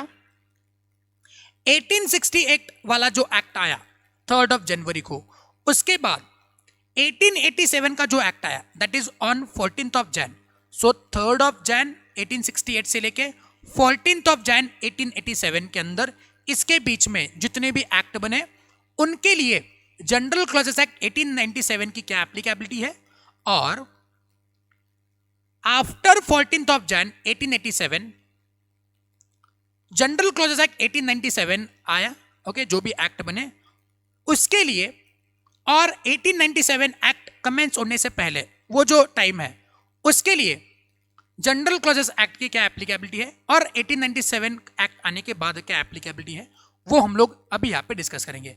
आई होप आपको थोड़ा बहुत आइडिया आ चुका है कि मैं किस बारे में बात कर रहा हूँ। तो if I talk about general clauses act 1868 आने से पहले, that is 3rd of January 1868, ऐसे कुछ एक्ट जो बने थे उसके लिए क्या कौन सा एक्ट एप्लीकेबल है। जैसे बात करते हैं Indian penal code, Indian penal code year है 1860, क्या ईयर है 1860, तो इंडियन पिनल कोड 1860 में आया है, तो 1860 में आया है इसका मतलब है कि 1868 से पहले आया हुआ है, तो उसके लिए जनरल क्लॉजेस एक्ट 1897 अप्लाई कर जाएगा या नहीं कर जाएगा, तो यहां पे general clauses act 1897 is not applicable. General Clauses Act 1897 is not applicable on the Indian Penal Code. Why? Because that act has been incorporated before the General Clauses Act 1868 comes into picture. अब general clauses act 1868 आने के बाद, but दूसरा वाला 1887 का act आने से पहले बात करते हैं निगोशिएबल इंस्ट्रूमेंट एक्ट 1881, तो उसके ऊपर क्या अपना जनरल क्लॉजेस एक्ट 1897 अप्लाई कर जाता है कि नहीं कर जाता है। दूसरा 1887 यानी कि दूसरा जनरल क्लॉजेस एक्ट आने के बाद और तीसरा जनरल क्लॉजेस एक्ट आने से पहले, ओके, उन वाले एक्ट्स के लिए आपके आपके जनरल क्लॉजेस एक्ट के क्या प्रोविजंस है। इनके बीच में मान लो कोई भी एक्ट आया हुआ 1887 के बाद और 1897 आने से पहले कोई भी ऐसा एक्ट आया, एनी अदर एक्ट, तो उनके लिए जनरल क्लॉजेस एक्ट 1897 फॉलो करा जाएगा नहीं करा जाएगा। तो यहां पे हमको देखना पड़ेगा कि इन दो एक्ट्स के लिए, इन दो वाले पीरियड के एक्ट्स के लिए आपके जनरल क्लॉजेस एक्ट 1897 की पार्शियल एप्लीकेबिलिटी मानी जाएगी। तो इस चीज को देखने के लिए आपको section number 4 of the general clauses act follow करना पड़ेगा। सेक्शन नंबर 4 में बताया हुआ है, जैसे ये चार्ट हो जाएगा हम सेक्शन 4 में जाके उसको डिस्कस करेंगे, ठीक है मेरी बात। और वहीं पे बात करता हूं कि अगर मान लेते हैं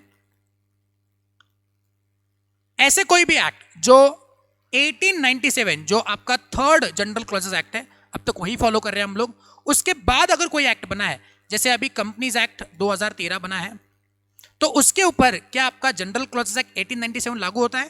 तो यहां पे general clauses act 1897 is fully applicable.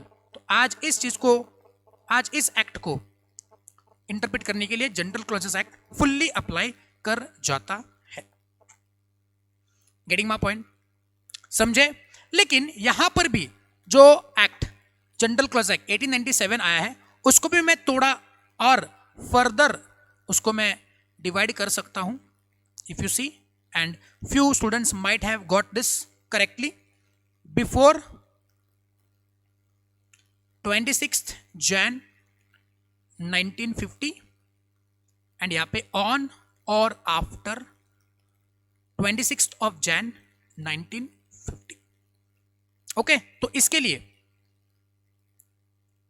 अगर मान लेते हैं जनरल क्लॉज एक्ट 1897 के बाद और 26 जनवरी 1950 के पहले अगर कुछ एक्ट बने हैं, तो यहां पे जो एक्ट बने हैं, तो act was made after the approval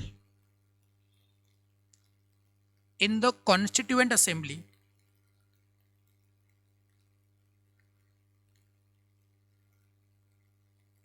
plus I say the assent of governor general of India. तो एक्ट जो बनते थे, ओके, उस एक्ट को अप्रूव करना पड़ता था कॉन्स्टिट्यूट असेंबली से और गवर्नर जनरल ऑफ इंडिया से, तभी जाके वो लागू होते थे। और उसके लिए जनरल क्लॉज एक्ट एप्लीकेबल है स्पेसिफिकली। और इसके बाद यहाँ पे हम लोगों को जो भी एक्ट बने हैं, act will be made after, जो भी एक्ट बनते हैं वो एक्ट बनते हैं आफ्टर द अप्रूवल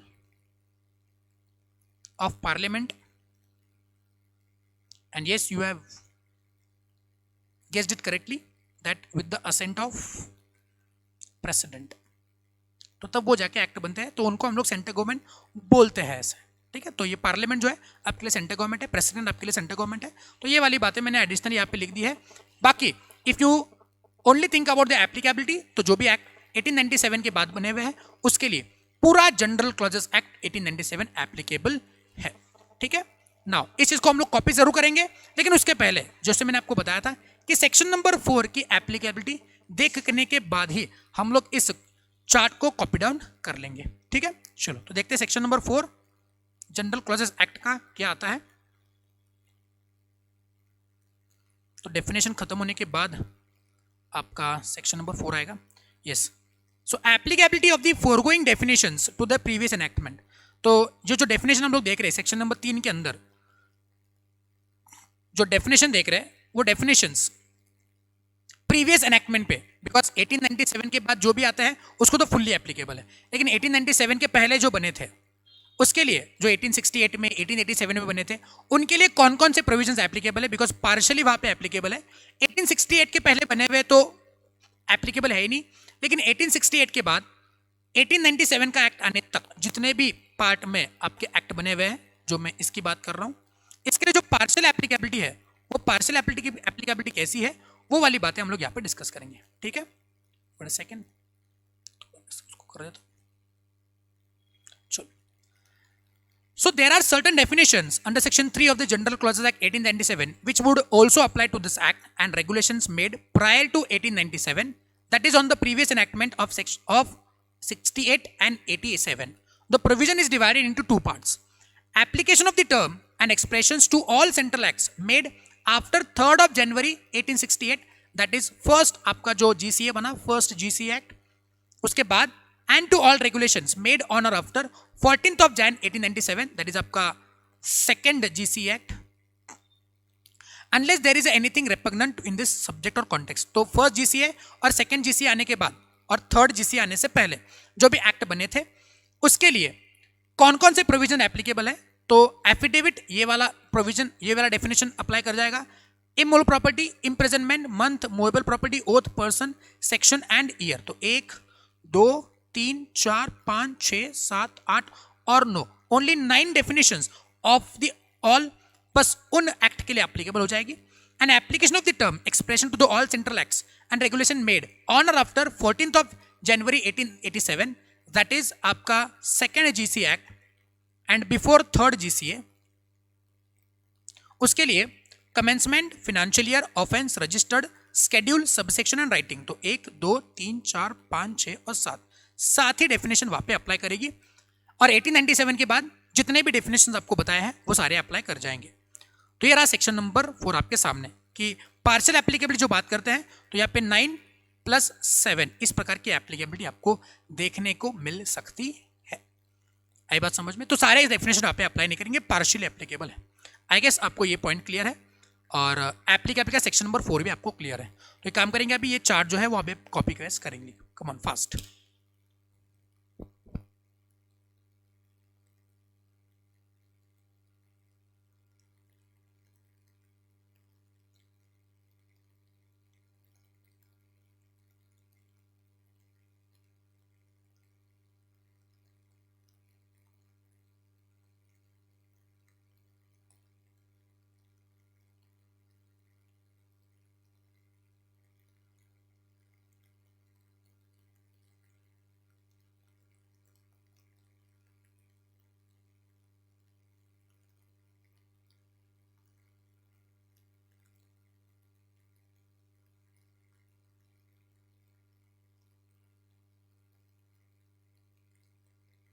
अपने नोटबुक में या फिर टेक्स्ट बुक में जहाँ पर भी आपको जगह है, पीछे जनरल क्लोजेस एक्ट में मैंने दिया हुआ है, वहाँ पे आप उसको कॉपी पेस्ट कर सकते हो।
Once complete, please let me know.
चलो डन, तो आगे बढ़ते हैं नाउ।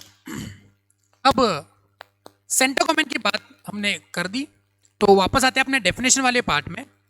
तो आप मुझको बताएंगे कि अगर मान लेते हैं कि किसी भी एक्ट में अगर मान लेते हैं बस गवर्नमेंट लिखा हुआ है, क्या लिखा है, government, that government will do that, government will do this, आप गवर्नमेंट के पास जाइए वगैरह वगैरह, किसी भी एक्ट में, I am not talking about only corporate act, किसी भी एक्ट में, किसी भी लेजिस्लेशन में अगर गवर्नमेंट गवर्नमेंट गवर्नमेंट ये वर्ड आया, उन्होंने स्पेसिफिकली स्टेट गवर्नमेंट नहीं बोला, सेंटर गवर्नमेंट नहीं बोला, तो आप गवर्नमेंट का मतलब क्या उठाओगे, स्टेट या सेंट्रल? जवाब करेंगे स्टेट या central. Late me no, state या सेंट्रल, बताइए।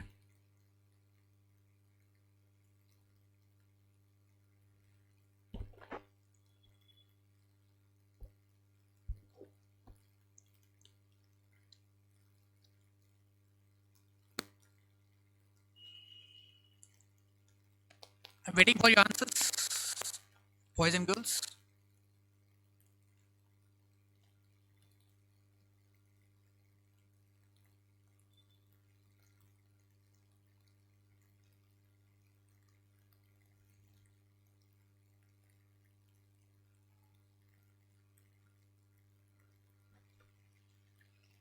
रोशन जी बोल रहे हैं both governments.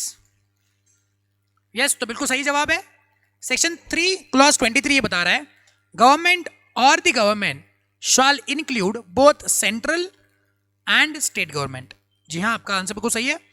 Note hence wherever the word government is used it will include central as well as state government both.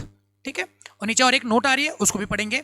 The object of this definition is to make it clear that government frequently used as a convenient abbreviation may be construed according to the context is either of the two senses indicated। Government जो होता है generally 3 wings में आता है। एक legislature जो law को बनाता है, प्लीज बहुत ही इंपॉर्टेंट चीज है समझने के लिए, एक लेजिस्लेचर जो लॉ को बनाता है दैट इज पार्लियामेंट, एग्जीक्यूटिव जो उसको एग्जीक्यूट करता है that is central government, and judiciary, okay, जो हमारा कानून का जो ब्रांच है, judiciary system, supreme court, high court, ये कोर्ट वगैरह, तो ये एक जुडिशियरी सिस्टम है। तो गवर्नमेंट 3 विंग्स में काम करता है, एक लॉ बनाने वाला, उसको एग्जीक्यूट करने वाला, और फिर उसमें कुछ झगड़े वगैरह होते हैं तो फिर उसको सुलझाने के लिए judiciary. But in the narrow sense it connotes only executive only, that is central government. Government मतलब सेंट्रल गवर्नमेंट, या फिर जिसको बोले स्टेट गवर्नमेंट, जो कानून को एग्जीक्यूट करते हैं। तो इन द नैरोवर सेंस हम जो कानून को एग्जीक्यूट करते हैं उसको ही सेंट्रल गवर्नमेंट, उसको ही गवर्नमेंट बोलते हैं। और किसी भी एक्ट में अगर गवर्नमेंट लिखा हुआ है तो स्टेट या सेंट्रल दोनों भी उसमें इंक्लूड होंगे। तो अभी आपको पकड़ना पड़ेगा कि वो कानून किस चीज़ का है। अगर कानून सेंट्रल है, सेंट्रल एक्ट है और उसमें गवर्नमेंट लिखा हुआ है, तो you have to say that हाँ भाई ये सेंट्रल गवर्नमेंट की बात कर रहे हैं। अगर स्टेट का कानून है और उसमें गवर्नमेंट लिखा हुआ है तो आप मानेंगे कि हाँ भाई ये स्टेट गवर्नमेंट को रेफर करने के लिए बोल रहे हैं। ठीक है जी, आई बात समझ में? तो ये हो गया आपका सेंट्रल गवर्नमेंट। फिर उसके बाद एक डेफिनेशन आ रहा है दैट इज एनैक्टमेंट, उसको एक बार पढ़ेंगे। Please read it yourself, enactment section number 319, उसको एक बार पढ़ेंगे and let me know once you finish with the reading. Simple definition है।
ओके, आई गेस आपने पढ़ लिया है, आप तो जवाब देने से रहना।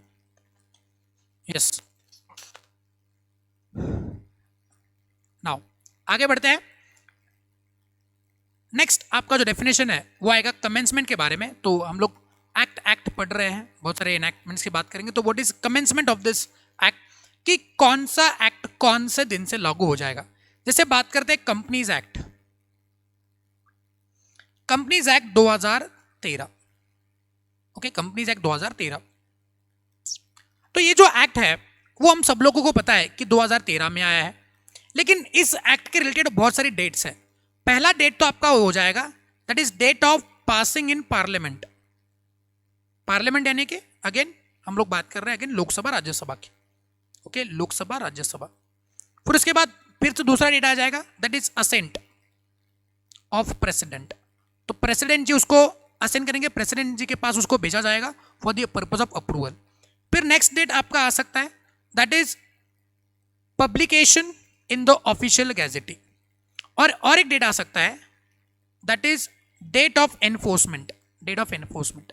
तो एक एक्ट के रिलेटेड आपके बहुत सारे ऐसे डेट्स आ सकते हैं कि जिस डेट पे वो पास हुआ पार्लियामेंट में, फिर उसके बाद जो डेट प्रेसिडेंट जी उसके ऊपर साइन करेंगे, देन ऑफिशियल गैजेटिंग में उसको अनाउंस किया जाएगा। एक भारत का राजपत्र है या state government of the state का राजपत्र होगा, जिसमें ये एक न्यूज़पेपर जैसा काम करेगा कि देखो भैया हमने ऐसा वाला एक्ट बना दिया है।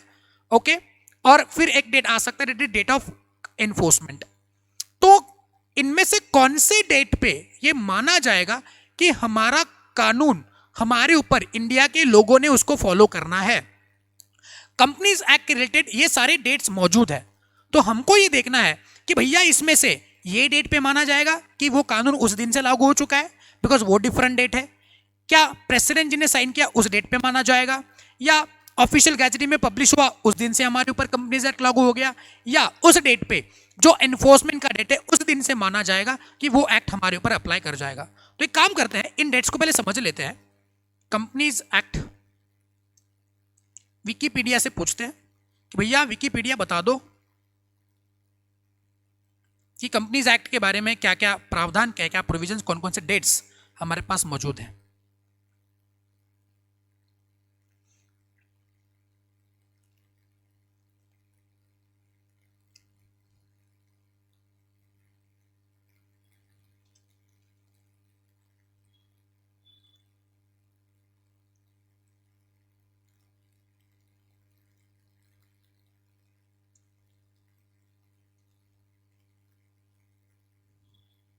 यस, तो companies act is an act of parliament of India on Indian company law which regulate this blah blah blah, जिसमें इतने चैप्टर्स है, इतने सेक्शंस है, वगैरह वगैरह वगैरह। द एक्ट 1956 एक्ट को रिप्लेस कर रहा है, ठीक है, and which receive the assent of the president on 29 of August 2013। तो 29 अगस्त 2013 पे प्रेसिडेंट ऑफ इंडिया ने इस बिल के ऊपर साइन किया जो पार्लियामेंट में पास हुआ था। Section number 1 of the companies act came into force on 30th of August 2013। तो 29 अगस्त पे प्रेसिडेंट जी ने साइन किया और 30 अगस्त 2013 पे सेक्शन नंबर 1 इसका एनफोर्स हो गया, कमिंग इनटू फोर्स आ गया। 98 different sections came into force on 12th of September and few changes like private companies वगैरह वगैरह 50 sections and now it is 200 1% company included private company 90 section notified with effect from 1st of April 2014। तो बहुत सारे dates है, तो हम लोग यहाँ पे दो डेट्स को पकड़ते हैं, 29 अगस्त और 30 अगस्त। क्या मानेंगे? 29 अगस्त 2013 एंड देन 30 अगस्त 2013। तो इस दिन पे प्रेसिडेंट जी ने साइन किया और इस दिन पे इस चीज को सेक्शन नंबर 1 को फोर्स करा गया। तो कौन सी डेट पे हम मानेंगे कि कंपनीज एक्ट हमारे ऊपर अप्लाई कर जाएगा? तो ये वो डेट है, बिकॉज इस एक्ट में देखो पार्लियामेंट का पासिंग का डेट हमारे पास अवेलेबल नहीं है तो हमने वो नहीं लिया, प्रेसिडेंट जी का असेंट का डेट अपने पास अवेलेबल है, ऑफिशियल पब्लिकेशन में ऑफिशियल गैजेटिंग में पब्लिश हुआ 30 अगस्त 2013 पे सेक्शन नंबर 1, तो उसी दिन से माना गया कि वो एक्ट एप्लीकेबल हो गया। अब देखो इस एक्ट को सेक्शन नंबर 1, इस एक्ट के कंपनीज एक्ट के सेक्शन नंबर 1 को ऑफिशियल गैजेटिंग में 30 अगस्त 2013 पे बोला गया और उसी दिन पे उसको अप्लाई करा गया। तो इस एक्ट के लिए date of publication in the official gazette and date of enforcement एक ही है, लेकिन कुछ एक एक्ट ऐसा है जहां पे पब्लिकेशन इन द ऑफिशियल गैजेटी का डेट अलग है और एनफोर्समेंट का डेट अलग है। तो जहां पे अलग से एनफोर्समेंट की डेट लिखी हुई नहीं है, जैसे फॉर एग्जांपल कोई भी ऐसा कानून हो सकता है, कोई भी एबीसी जो भी कानून है, for the sake of understanding कोई भी कानून है एबीसी कानून है जिसको ऑफिशियल गैजेटी में अनाउंस किया गया ऑन सपोज से 15 अगस्त 2013 और इसमें ये लिखा गया कि ये कानून आपके ऊपर अप्लाई कर जाएगा, एनफोर्स हो जाएगा ऑन 1 जनवरी 2014। तो इस कानून को 1 जनवरी 2014 से एनफोर्स माना जाएगा। अगर मान लेते इस कानून के लिए डेट ऑफ एनफोर्समेंट अलग से दी हुई नहीं है, तो जिस दिन पे ऑफिशियल गैजेट में वो अनाउंस हो गया उसी दिन से आपके ऊपर वो कायदा कानून जो है वो लागू हो गया है, ऐसे मान लिया जाएगा। ठीक है, तो पढ़ते हैं इसको। Commencement used with reference to an act or the regulation shall mean the day on which the act or regulation comes into force. तो जिस दिन पे वो फोर्स में आ गया उस दिन से वो कमेंस हो गया, ऐसे मानेंगे। कमेंटिंग इनटू फोर्स और entry into force shell also called commencement refers to the process by which legislation, regulation, treaties or other legislation come to have a legal effect and legal force। मतलब legality उसकी आ गई कि कायदे उसको उस दिन से हमने फॉलो करने। नीचे एक केस स्टडी आ रहा है, state of Odisha versus Chandrashekhar Singh Bhoi. Section 130 of the Orissa Land Reforms 1960 provided that the act was to come in force in whole or in part on such date as center government may from time to time by notification appoint।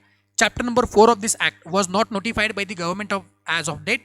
It was held that the law cannot be said to be in force unless it is brought into operation by central government by way of notification। तो बस कायदा बनाया हुआ है, official गैजेटी में notification अब तक नहीं आया है तो वो कायदा लागू नहीं होगा, ये वाला इसमें बताया हुआ है। बस एक्ट प्रेसिडेंट ने साइन किया है, पार्लियामेंट में पास हुआ है तो वो एक्ट लागू हो गया, ऐसे नहीं।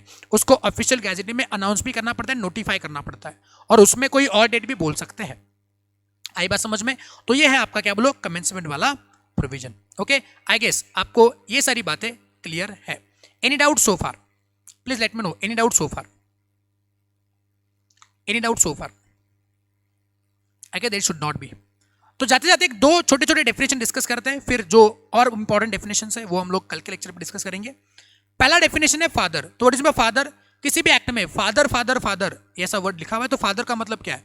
तो father in case of anyone whose personal law permits adoption and shall include adoptive father। तो फादर मतलब आपका जो बाय नेचर जो आपके फादर है, बाय नेचुरल आपके जो फादर आते हैं वो आपके फादर है, और इसमें आपके अडॉप्टिव फादर यानी कि अगर मान लेते हैं आपको अडॉप्ट किया गया है तो वो आपके अडॉप्ट किए हुए जो जिसने आपको अडॉप्ट किया हुआ है उसको भी आपको फादर माना जाएगा। ठीक है, तो ये आपके फादर है। तो ऐसा नहीं कि अडॉप्ट जिसने किया है वो फादर नहीं, लॉफुली वो आपके फादर माने जाएंगे।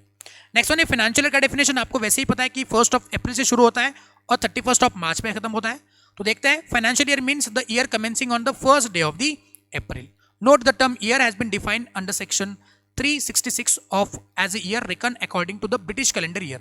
तो अगर मान लेते हैं आपको फाइनेंशियल ईयर बोला हुआ है तो 1 अप्रैल से शुरू होगा और 31 मार्च पे खत्म होगा, लेकिन जहां पे ओनली ईयर वर्ड दिया जाएगा तो फिर आपको ब्रिटिश कैलेंडर ईयर जैसे जनवरी फरवरी, तो 1 जनवरी से शुरू होता है, 31 दिसंबर पे खत्म होता है, वो आपका ईयर माना जाएगा। दस as per general clauses act year means calendar year. तो भले किसी भी एक्ट में अगर बस ईयर बोला है तो ईयर का मतलब कैलेंडर ईयर मानो, ईयर का मतलब फाइनेंशियल ईयर मत मानो। किसी भी एक्ट में किसी भी कायदे में अगर बस ईयर रेफर किया हुआ है तो आप उसको फाइनेंशियल ईयर नहीं, आप उसको कैलेंडर ईयर मानेंगे। अगर उनको फाइनेंशियल ईयर बोलना है तो वो स्पेसिफिकली फाइनेंशियल ईयर बोल देंगे। The difference between financial year and calendar year that financial year starts from the first day of April, but the calendar year starts from the first day of January। तो intention इस section का वही है कि अगर किसी act में year बोला है तो आप कैलेंडर ईयर 1 जनवरी मानो, और अगर उनको फाइनेंशियल ईयर स्पेसिफिक नहीं बोलना है तो वो फाइनेंशियल ईयर के तरीके से वो बोल देते, और अगर बोला हुआ है तो फाइनेंशियल ईयर मतलब 1 अप्रैल से शुरू होने वाला फाइनेंशियल ईयर। आई बात समझ में? तो आई गेस आज का लेक्चर जो है वो आपको क्लियर है। आज इंट्रोडक्टरी लेक्चर था और कुछ एक डेफिनेशंस और एप्लीकेबिलिटीज जनरल क्लॉजेस एक्ट के आपको समझ आ चुकी है। तो इसी तरीके से हमारा ये जनरल क्लासेस एक्ट भी जो है वो खत्म हो जाएगा। अराउंड अगले 2 या 3 लेक्चर आपको लग सकते हैं इस एक्ट को खत्म करने के लिए। बड़ा ही इंटरेस्टिंग और बड़ा ही मजेदार ये एक्ट है, पढ़ने के लिए भी पढ़ाने के लिए भी। मुझको भी बहुत मजा आता है इस एक्ट को पढ़ाने के टाइम पे। आई गेस बच्चे भी जो इसको देख रहे हैं अभी लाइव और जो बच्चे बाद में रिकॉर्डेड देखेंगे उन बच्चों को भी ये एक्ट पढ़ने के टाइम पे बहुत मजा आएगा। एंड हाँ, जो भी बातें मैं इंपॉर्टेंट बोलता हूँ, जो भी डेफिनेशन इंपॉर्टेंट बोलता हूँ, जैसे अभी ये फिनेंशियल का डेफिनेशन बहुत ही इंपॉर्टेंट है, सेंट्रल गवर्नमेंट का डेफिनेशन बहुत ही इंपॉर्टेंट था, ठीक है। सेंट्रल गवर्नमेंट का डेफिनेशन बहुत इंपॉर्टेंट था। तो जो भी इंपॉर्टेंट मार्क में करवा के जाता हूँ और जो एग्जाम्पल्स मैं लिखता हूँ वो एग्जाम्पल्स आप लिख रहे हो, इंपॉर्टेंट मार्क करवा रहे हो, बिकॉज एग्जामिनेशन में वही सारी बातें काम आएगी। बिकॉज बस मजे लेके काम नहीं बनेगा, आपको एग्जामिनेशन में भी इसके आंसर्स लिखने हैं। ओके चलो, so with this note I will take your leave for today session. मिलते हैं नेक्स्ट सेशन में और मजेदार बातों के साथ regarding the general classes act. Till then bye bye, have a nice day ahead, have a studyful day ahead. घर पे पढ़ाई करते रहना, स्टे होम, स्टे सेफ, और जल्दी मिलते हैं फेस टू फेस क्लासेस में। Till then bye bye, love you all.